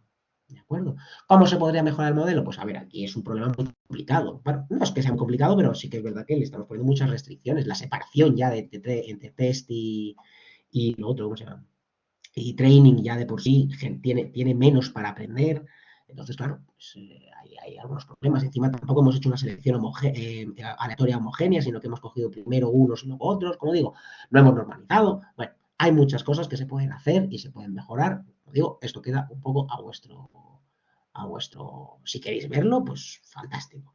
Y si no, pues no pasa nada, dedicaos a la práctica, pero porque lo que importa es que entendáis los conceptos. Nos comenta Diego. ¿La profundidad del árbol se refiere a 10 ramas? No, la profundidad del árbol se refiere a que tenemos el nodo raíz, luego aquí tenemos otras dos ramas y aquí tenemos otra rama y aquí tendríamos otro nodo, ¿de acuerdo? Esto sería profundidad 1. Ahora, de cada nodo van a salir otras dos. Entonces, en el tercer nivel, tendríamos 4, ¿de acuerdo? Y así. Entonces, se refiere a eso realmente, la profundidad. Comentan a Laura, ¿por qué en este caso no se hace one hot encoding para eliminar esa relación ordinal entre las variables? ¿Sería buena idea hacerlo? La respuesta es no. El one hot encoding es problemático, porque al final lo que te provoca es tener aún más variables, aún más variables. Aquí realmente lo que podríamos llegar a hacer es precisamente tener en cuenta, por así decirlo, distintos valores de una misma, ¿cómo se dice? Dentro de una misma variable. Y los árboles lo permiten. ¿De acuerdo? Entonces, el one hot encoding a veces es imprescindible por el tipo de algoritmo que queramos utilizar, pero al generarte más dimensiones, muchas veces te genera más problemas. ¿Por qué? Porque esas nuevas dimensiones tienen una serie de problemáticas que es precisamente que tenemos 0, 1, es decir, para 5 valores nos va a generar 5 dimensiones y en esas 5 columnas tan solo una de ellas valdrá 1 en cada caso, en las demás siempre valdrán 0. Entonces se pierde mucha información, hay demasiados ceros en esas 5 columnas.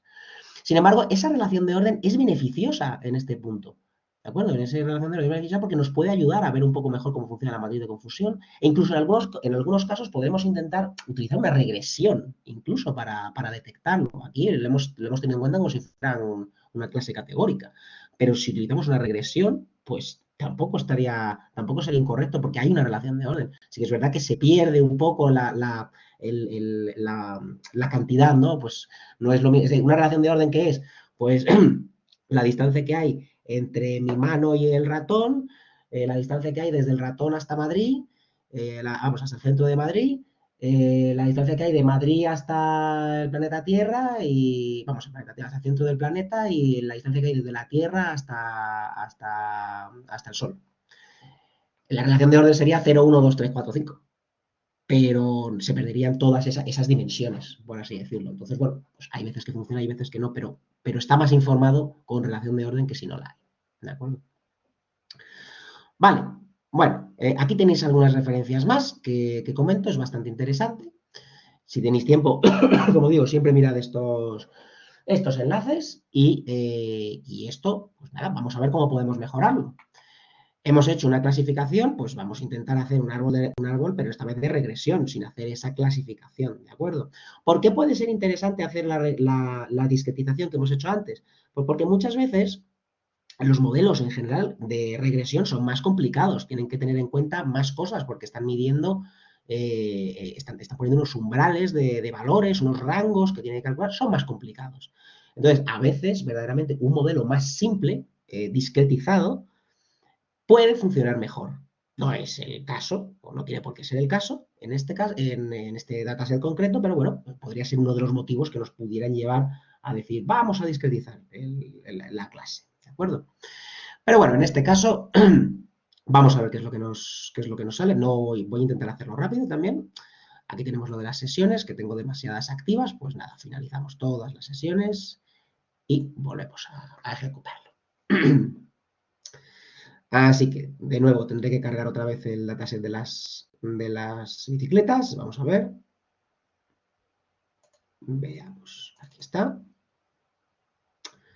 Aquí, fichero CSV, sí. Aquí directamente lo cargamos con el fichero el objeto pandas. Lo mismo del shape, el describe. Muy bien, muy bien. Aquí tenemos más cosas. Exploramos con estadística básica. Tenemos los histogramas univariantes. Y en este caso, pues vemos, claro, evidentemente el count, como ya no lo hemos discretizado, pues mantenemos esta relación, ¿de acuerdo? Tenemos bastantes más cosas, ¿de acuerdo? Tenemos más información, no solamente las clases. Vamos a ver los diagramas de densidad, a ver cómo cambian.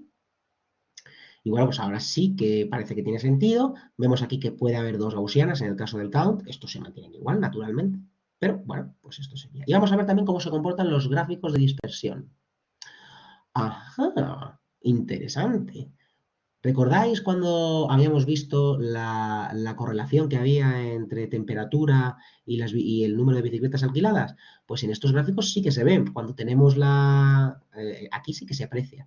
Como se ve como que hay una línea que claramente a más temperatura, más bicicletas se van alquilando. Y aquí pasa lo mismo. Bueno, evidentemente, simplemente está invertido el gráfico, ¿de acuerdo? Pero vamos, que ayuda a verlo, ¿de acuerdo? Entonces, muy interesante este tipo de gráficos también, no los desdeñéis.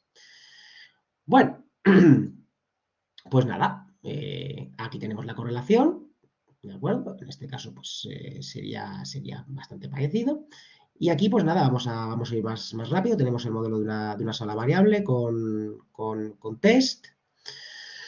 Vale, ¿qué es lo que tenemos aquí? Bueno, aquí tenemos un gráfico que lo que nos hace es, como la temperatura es la que hemos seleccionado y es bastante importante, pues vamos a ver cómo nos hace esta predicción, ¿no? Entonces, bueno, vemos que sí, efectivamente, el modelo parece seguir este patrón de la temperatura, ¿no? El de las predicciones, ¿de acuerdo?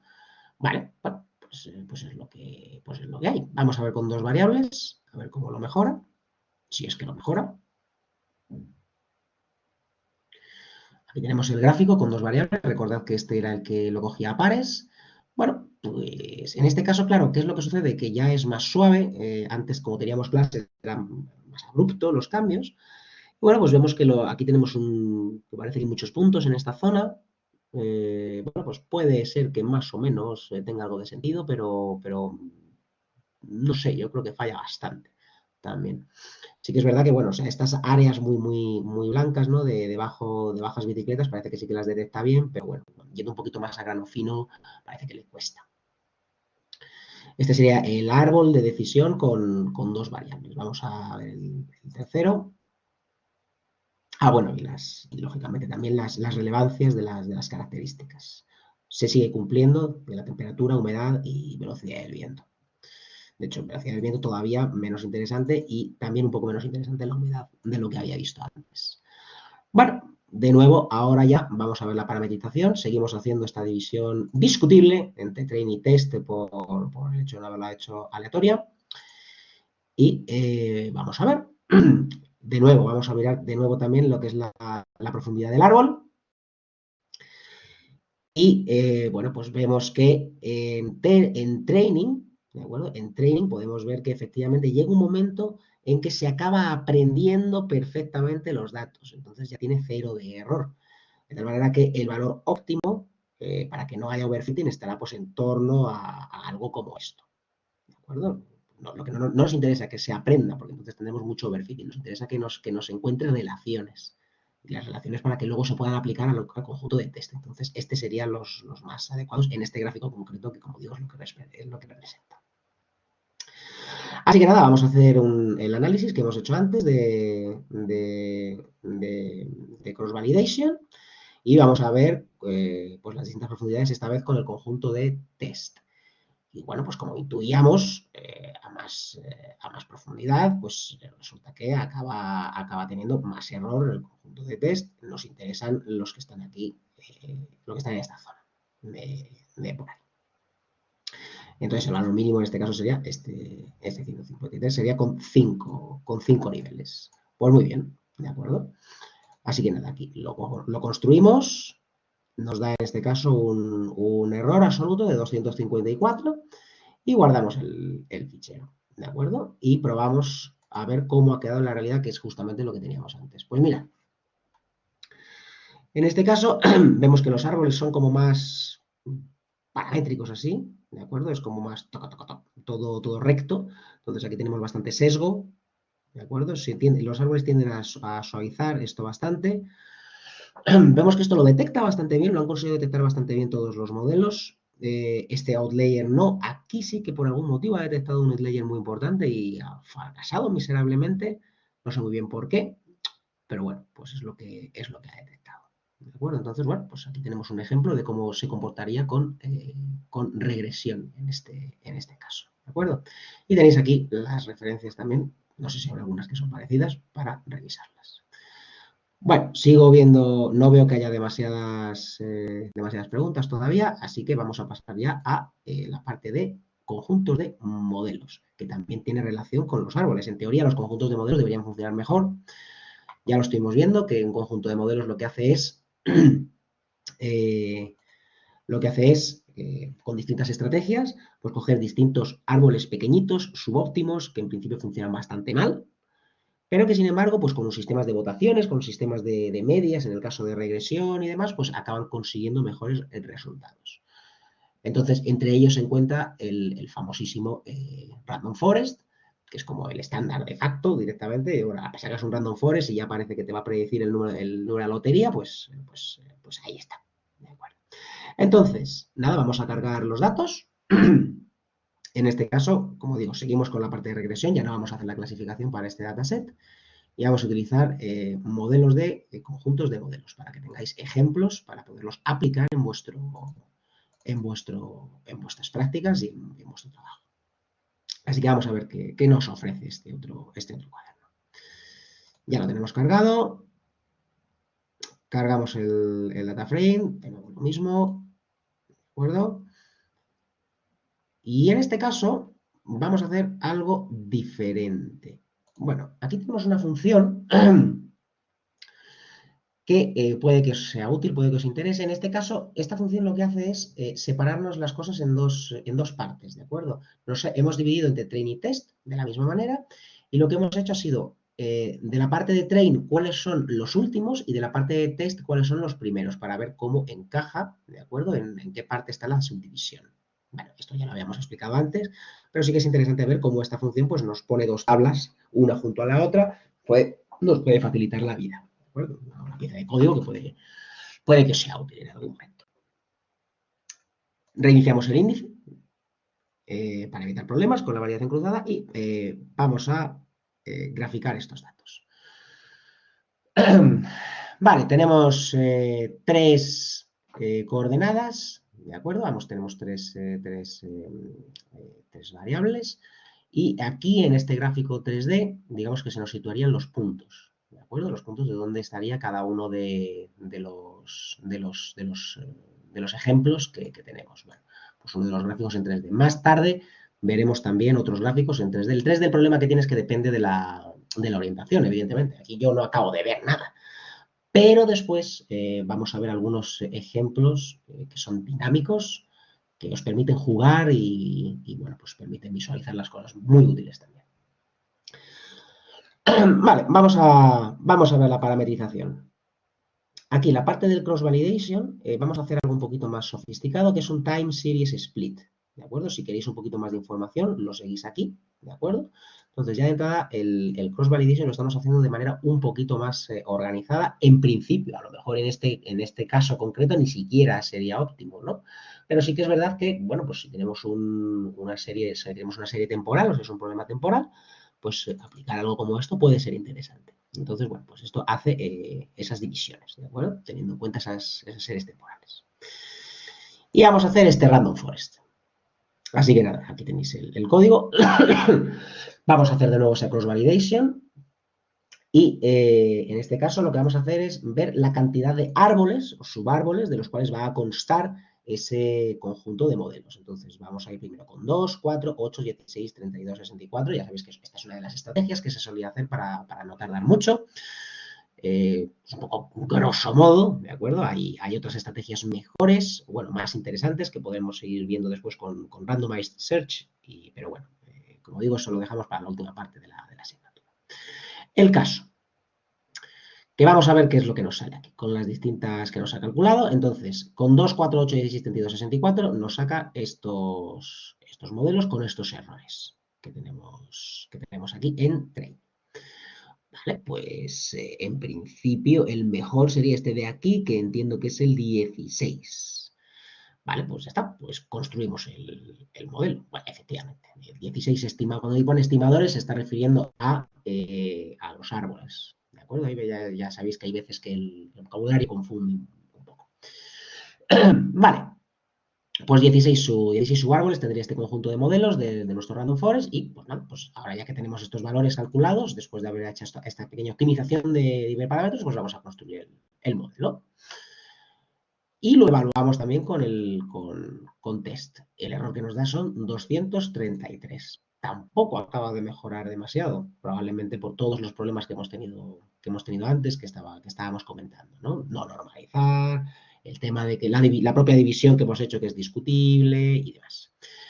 Bueno, nada, guardamos ya sabéis, lo redondeamos, lo guardamos a int y guardamos los resultados. Esto lo veremos, esto puede ser útil después para la siguiente práctica. Y ya está. Probamos y visualizamos cómo nos ha quedado la predicción con la realidad. Y bueno, esto ya vemos que sí que se ajusta un poquito mejor, no nos sale tan recto como nos salía el anterior. En este caso tiene un poquito más de varianza por aquí, aunque sigue habiendo bastante sesgo en esta parte. Esto sí que lo está prediciendo fenomenal, está acertando muy bien. E incluso parece que tiene también tendencia a subir un poquito, es capaz de detectar este outlier y este de aquí lo detecta como bastante más alto, aunque no llega a acertar del todo. ¿De acuerdo? Pero no está mal, no está mal. Parece que se acaba de acercar un poquito más que todos los modelos que hemos visto antes. O sea que este parece prometedor, ¿de acuerdo? Con un MAE de 233,85. Y también los conjuntos de modelos es capaz de detectarnos las relevancias de las características utilizando la métrica esta de out of the back error, el OOB. Entonces, bueno, pues aquí las tenemos también. No solamente los árboles nos lo determinan, sino también los conjuntos de modelos. ¿Vale? Bien, pues nada, pues esto es un random forest. ¿Por qué no vamos a comparar con otros? Vamos a ver con el boosting, a ver cómo nos funciona con boosting. Vamos a ir rapidito para irlo viendo. Tenemos aquí distintos modelos de boosting y vamos a ir. Uno nos daba 233, me parece. Pues fijaos, este nos da 269, este nos da 240 y este nos da 230. Este es el que mejor nos acaba de funcionar, que es el gradient boosting. ¿De acuerdo? Con 230 aparentemente es el que mejor acaba de hacer la que funciona. Comentan a Laura que qué tan importante es el MAE para las conclusiones. Antes también era muy alto y decimos que era malo, ¿no? Sigue siendo malo.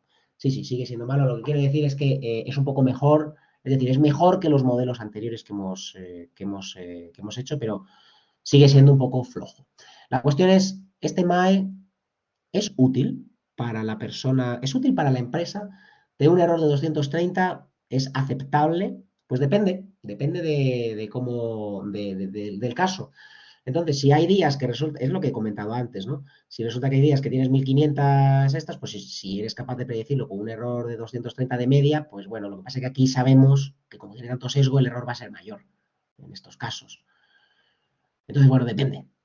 Como digo, esto, el error es una estimación, pero luego ya hay que verdaderamente ver estos datos y decir esto efectivamente es útil para esta empresa o no acaba de ser útil. Nosotros, digamos que las matemáticas nos dan herramientas numéricas para que después nosotros hagamos unas conclusiones, pero las conclusiones, dependiendo del objetivo que tengamos, pueden ser radicalmente diferentes para prácticamente unos mismos números.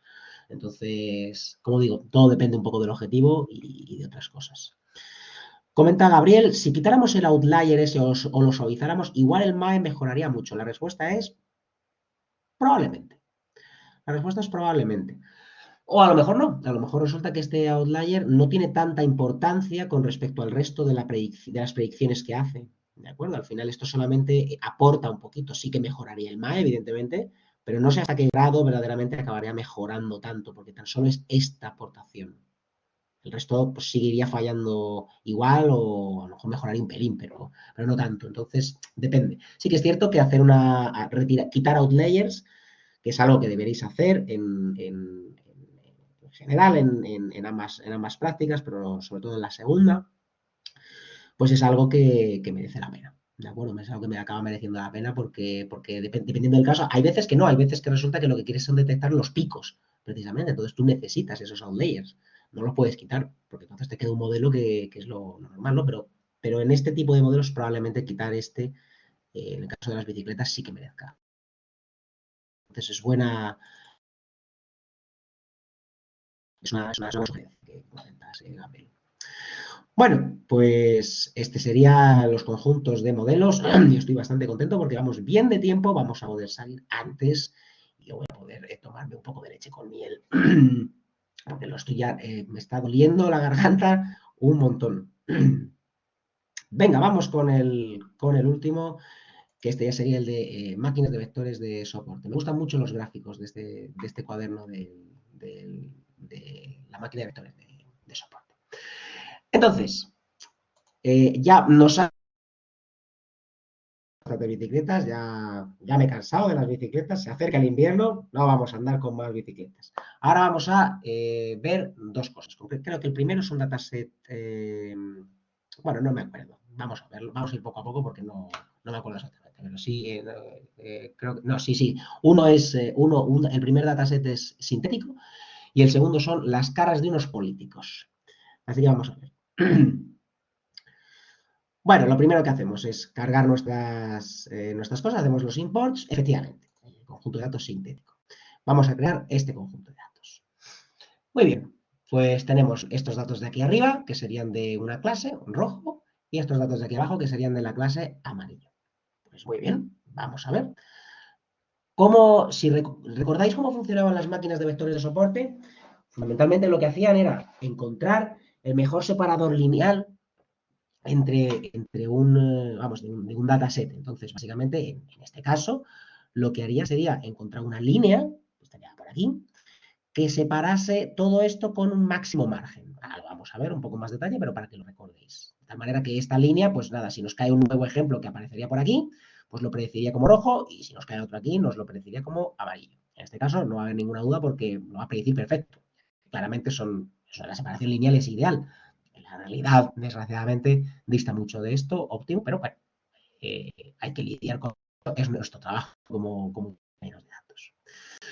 Vale, ¿qué tenemos aquí? Aquí tenemos distintos separadores lineales. Todos ellos los separan de manera perfecta los datos, tanto el azul como el verde, como el rojo. Pero hay uno que es mejor que los demás. El mejor es el verde. ¿Por qué? Porque es el que tiene el máximo margen. Un dato, por ejemplo, como es el de aquí, resulta que en el caso del verde lo clasificaría correctamente como rojo. Pero en el caso del azul, de la separación azul, no. En el caso de la separación azul, resulta que este punto lo clasificaría incorrectamente como amarillo, porque estaría por debajo, ya que este no sería esa línea de máximo margen que bueno, está sujeto por los vectores de soporte. Vamos a verlo en los siguientes ejemplos de este cuaderno. Ajá. En este gráfico vemos dibujados también los márgenes. Por eso me gusta mucho estos gráficos que tienen aquí. Entonces, claramente en este que tenemos aquí, el margen entre el punto, veis que el margen pegaría aquí y aquí, en este de aquí. Bueno, serían estos dos puntos lo que se seleccionan, pues hasta aquí llegaría este margen. De estas tres propuestas de líneas, esta sería la mejor. ¿Es la del máximo margen? Pues no lo sé. Realmente, no estoy 100% seguro, pero sería bueno. Entonces, vamos a ver cuál sería el ajuste verdaderamente de un SVM. Aquí directamente lo calculamos. Vemos un poquito los hiperparámetros de este SVM. Este es un SVC, es Support Vector Classifier en este caso. Estamos viendo un problema de clasificación, como sabéis, entre rojo y amarillo. Y el kernel que utilizamos es lineal. Bueno, linear en inglés. Así que nada, pues vamos a visualizar qué es lo que nos ha hecho aplicado a nuestros datos sintéticos. Veamos qué tenemos aquí. Pues fijaos cómo aquí esta sí que sería la línea de máxima separación. Esta de aquí. ¿Por qué? Porque tenemos que el margen es mucho más alto y este margen coincide aquí con estos dos puntos y con este. Este de aquí casi, pero no, está fuera, realmente. De tal manera que este modelo, lo bueno que tiene es que se puede olvidar totalmente de los puntos que no son estos vectores de soporte, que son los que unen perpendicularmente a este hiperplano que he encontrado. En este caso es una línea, pero en más dimensiones pues son hiperplanos. Así que nada, pues así es como funciona la máquina de soporte. Y de hecho podemos encontrar también incluso estos vectores de soporte, ¿de acuerdo? Si se lo preguntamos al modelo. Entonces los podemos incluso imprimir. Vamos a verlo de otra manera. Aquí comentabais, Fernando, cómo saber de entrada cuál es el kernel a utilizar. Pues muchas veces no lo sabemos, ¿de acuerdo? Entonces, ese kernel será un hiperparámetro que podremos optimizar. ¿De acuerdo? Muchas veces se utiliza aquel que os estaba comentando, que utiliza gaussianas, es el que viene por defecto, ¿de acuerdo? De hecho, no sé si lo vendrá por aquí, a ver.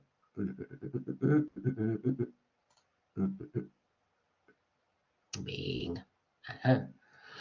RBF, ¿lo veis aquí arriba? A ver, que es que no quiero... es igual. Lo veis ahí en los parámetros, ¿de acuerdo? Que es el tercero, pone kernel RBF, pues ya está. ¿De acuerdo? Pues ese es el que suele funcionar mejor. Pero es que en este caso sabemos perfectamente que un kernel lineal es el óptimo. Entonces, bueno, pues en este caso hemos hecho trampa. Pero lo lógico es que esto sea también un parámetro a optimizar si tenéis tiempo suficiente y recursos computacionales con vuestro dataset en particular. ¿De acuerdo, Luis? Pero es buena pregunta. Es buena pregunta. Vale, pues nada, pues ¿qué tenemos aquí? Pues fijaos, recordáis que, bueno, si tenemos menos puntos, ¿de acuerdo? Pues claro, hay veces que si quitamos los puntos dependiendo, es decir, por muchos puntos que tengamos, en este caso, el valor A ver, lo que quiero decir es, los puntos que importan son los de los vectores de soporte. Siempre y cuando estos puntos no cambien, el modelo se va a comportar exactamente igual. ¿De acuerdo? Esta va a ser la máxima división. En este caso tenemos 60 puntos, una selección de 60 puntos que incluyen los puntos estos de vectores de soporte. Con lo cual, el resultado es exactamente el mismo. Si los quitásemos, entonces sí que tendríamos otra distinta. Es obvio, ¿de acuerdo? Ahora, esto es lo que yo os quería enseñar, que vamos a jugar un poco. Y esto también tiene que ver un poco con cómo funciona estas herramientas de los cuadernos de Jupyter, ¿cómo se llama? Python y demás.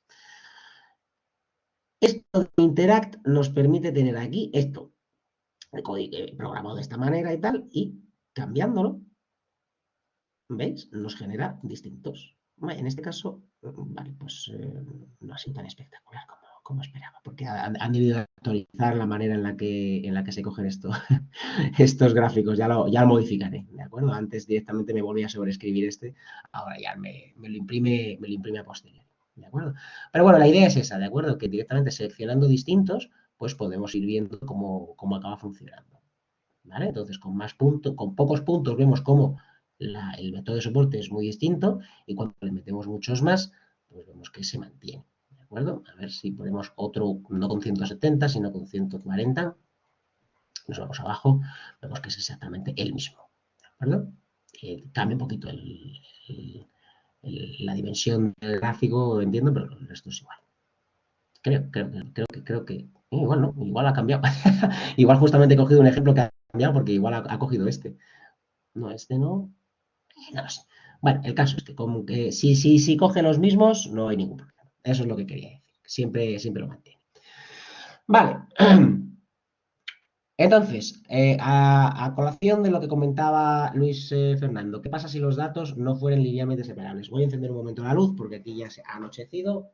No veo bien.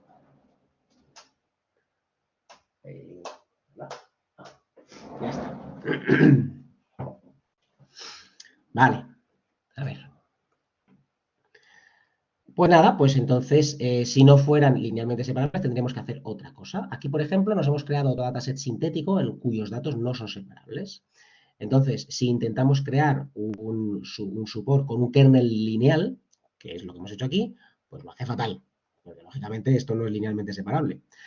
Tendríamos que cambiar el tipo de kernel, ¿de acuerdo? Entonces, aquí ya realmente es un hiperparámetro a trabajar, ¿de acuerdo? Aquí lo que vamos a hacer es crear precisamente este kernel definido así. Bueno, aquí tenemos un kernel polinómico para hacer distintas pruebas, pero bueno, es un poco tarde y tengo la garganta hecho un Cristo, pues no voy a tampoco darle más vueltas. Pero el que realmente haga función es el kernel gaussiano, ¿de acuerdo? Fijaos que lo hemos definido aquí directamente. Es decir, vosotros podéis definir vuestro kernel si tuvisteis esa información. Si no, podéis usar uno de los que están por defectos, como era el R. Pues nada, vamos a hacer este plot, ¿de acuerdo? No tengo ni idea de cómo lo va a hacer, a ver. Maldito sea. No me lo ha hecho bien. Bueno, lo que quiero decir es que haciendo esto lo tengo que corregir, ¿de acuerdo? Es una de las cosas raras que me han ocurrido. No sé muy bien por qué me lo está haciendo así, no debería. Pero bueno, la idea es que modificas esto y en el mismo, pues te va modificando puedes visualizarlo. Honestamente no recuerdo cuál era la posición correcta para verlo. Esto es un problema. A ver si hay suerte y acierto. Pero bueno, en este se puede ver más o menos que aplicando este kernel, en particular, pues resulta que hay un plano que podría cortar por aquí, que podría separar bastante bien los puntos amarillos de los rojos, simplemente aplicando un plano en esta dirección. No se ve muy bien porque no lo puedo adaptar muy bien porque me está traicionando el tema este del Interact que quería enseñaros, pero bueno, cada año, mira que lo tengo que revisar, cada año cambian alguna cosita y me hacen alguna historia. Este año toca esto. En fin, bueno. Pues nada, vamos a ver qué tal funciona la clasificación con el kernel RBF. Y con este kernel, pues fijaos, tenemos con este kernel RBF, pues lo presentaría de esta manera. ¿De acuerdo? Lo habría clasificado pues correctamente, en este sentido. Lo haría bastante, bastante, bastante. ¿Vale? Bueno, pues esto es un poco cómo funcionaría este Support Vector Classifier. Vamos a hacer algo un poquito más chulo, que siempre me gusta mostrar algún ejemplo un poquito más gráfico, particularmente con imágenes, porque considero que es espectacular. Vamos a verlo en un ratito, en estos minutitos que quedan. Y es este de reconocimiento facial. Reconocimiento facial con SVMs, programado en 10 minutos. Bueno, en 10 minutos, pero lo vamos a enseñar en 10 minutos. Entonces, vamos a utilizar este dataset que se llama Labeled Faces in the Wild, que son unos políticos. Entonces, nada, lo cargamos. Es un dataset que está ya está dentro de una serie de librerías, ¿de acuerdo? Entonces, vamos a estar en Scalern, entonces no hay ningún problema y simplemente lo hacemos. Este va a tardar un poquito más. Y ya está, tenemos aquí también un número mínimo de caras por persona, que es 60, entonces, bueno, se puede ver. Así que, bueno, aquí tenemos las distintas clases, tenemos de caras de Ariel Sharon, de Colin Powell, de Donald Rumsfeld, de Bush, Gerard Schroeder, Hugo Chávez, este es japonés, Junichiro Koizumi y Tony Blair. Muy bien, ya tiene unos años, claramente. Vamos a ver unas pocas de estas. Ok, ¿vale? Entonces, claro, esto es aprendizaje supervisado. Aquí sabemos que este sería el conjunto de aprendizaje. Entonces, aquí sabríamos a qué correspondería Colin Powell. Este es que sabemos que este es George Bush. Bueno, este es Ariel Sharon, Hugo Chávez. Los tenemos todos correctamente clasificados. ¿De acuerdo? Porque esos son los datos reales. Entonces, vamos a ver, ¿qué es lo que pasa? Que cada imagen tiene 62 por 47 píxeles, casi 3000. Entonces, ¿qué es lo que sucede? Que al final tenemos 3000 dimensiones. Esto es bastante. Y esto es lo que hablábamos de la maldición de la dimensionalidad. Cuando tenemos tantas dimensiones y no tenemos tantos datos, pues esto es un problema, ¿de acuerdo? Aunque este algoritmo, de hecho, funciona bastante bien, incluso con muchas dimensiones, vamos a intentarlo reducir un poco, ¿de acuerdo? Aquí lo vamos a, mediante PCA, lo vamos a reducir a 150. Estas 150 realmente habría que haberlo optimizado, ya sabéis, diciendo, bueno, pues veis cuáles son los componentes principales y decís, en 150 estoy conservando tanto porcentaje de la varianza. Venga, me quedo con este valor, ¿de acuerdo? Aquí, como somos muy graciosos, pues no lo hemos puesto, nos hemos ahorrado ese paso, pero que sepáis que esto no es un número aleatorio, ¿de acuerdo? O sea, esto es un número que ya lo hemos probado y precisamente hemos hecho ese análisis y bueno, pues habría que hacer ese análisis de las variables, de la varianza explicada que se mantiene hasta este 150 componente. El caso, que aplicamos esta PCA, sacamos el support vector classifier, utilizamos un kernel RBF, que como digo, cuando no sabemos muy bien qué aplicar, pues usamos el que creo que es por defecto, ¿de acuerdo? Y ya está, ¿de acuerdo? Si tenéis alguna duda también acerca de algún parámetro como class weight y cosas de ese estilo, pues siempre recordad que podéis ir a la documentación oficial, ¿de acuerdo? Y aquí os lo explica todo estupendamente. Y luego además aquí estamos aplicando una cosa que se llama pipeline. Esto es un ejemplo un poquito más avanzado. Los pipelines a menudo se utilizan en sistemas en la nube pues como Azure, Microsoft Azure y cosas de ese estilo. Aquí también lo podemos utilizar en Python. Entonces, esto quiere decir que primero hacemos una PCA y luego la salida de esta PCA se la estamos introduciendo al SVC como entrada. ¿De acuerdo? Esto es lo que quiere decir. Entonces, bueno, pues nos podemos ahorrar un poco de código si estamos utilizando estos sistemas. ¿De acuerdo? En fin, el caso. Vamos a dividir entre train y test también. ¿De acuerdo? Tenemos un random state de 42. Bueno, el random state ya sabéis que esto es un número aleatorio. Y aquí tenemos otro bastante interesante. Este, como digo, es un ejemplo un poco más avanzado para los que quieran empezar a ver una cosa. Aquí vamos a hacer el famoso grid search, que siempre estoy hablando de él. ¿De acuerdo? Este grid search lo que va a hacer bueno, lo que hacemos es un método, ¿de acuerdo? Simplemente lo importamos. Esto se va a explicar en la siguiente clase que tendremos, ¿de acuerdo? Pero ya, bueno, pues tenemos aquí un ejemplito para ir viendo cómo funciona. Entonces, en GridSearch lo que hacemos es definir los parámetros que queremos ir variando. En este caso, pues tenemos la C y gamma, ¿de acuerdo? Entonces, directamente tenemos entre 1, 5, 10, 50, 0,1015, 005, 01, 005, pues ya está, lo que sea, ¿de acuerdo? Y este GridSearch lo que va a hacer es ir probando todas las posibles combinaciones, todas. Entonces, como veis, está tardando un poquito. ¿Por qué? Pues porque está probando todas estas posibles combinaciones y va a tardar su tiempo, ¿de acuerdo? Bueno, 41 segundos. Han mejorado. El año pasado creo que tardaba un minuto y algo. Así que, pues nada, ya nos ha creado el modelo y ahora vamos a utilizar de todos los modelos que nos ha medido este Grid Search, ¿de acuerdo? Nos ha dicho que el mejor, ¿ves? Lo estamos imprimiendo aquí, el que tiene los mejores parámetros es el que tiene la C de 5 y el gamma de 0,01. Muy bien. Pues nada, vamos a usarlo para predecir y vamos a ver qué tal ha funcionado. Veamos. Pues como vemos, lo he hecho bastante bien. ¿De acuerdo? Las incorrectas, en este caso Bush, pues nos lo ha detectado incorrectamente como Donald Rumsfeld. Y este Bush, no, sí, sí, efectivamente, ¿este quién es? Este parece Bush, realmente, no sé. Y este, que es Bush, claramente, pues lo ha detectado como Tony Blair. Yo creo que tiene problemas con Bush, pero bueno, es igual. Vale, pues esta es la historia, ¿veis? Un simple reconocedor de caras utilizando un SVM, muy sencillito. Efectivamente, mira, la única cara que ha predicho mal es la de Bush y vemos aquí también un poco cómo es la precisión, porque esto simplemente es un ejemplo de algunas de ellas, ¿de acuerdo?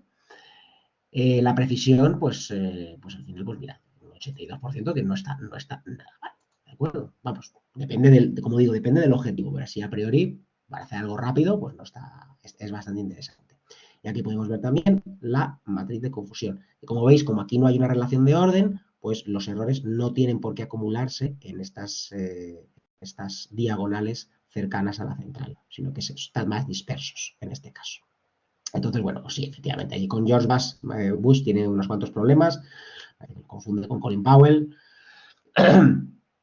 y también tiene problemas confundiendo George Bush con Donald Rumsfeld. Entonces, bueno, pues esto es un poco los resultados. Así es como se hace pues estos experimentos con aprendizaje supervisado. Y con esto, hemos por hoy. ¿De acuerdo?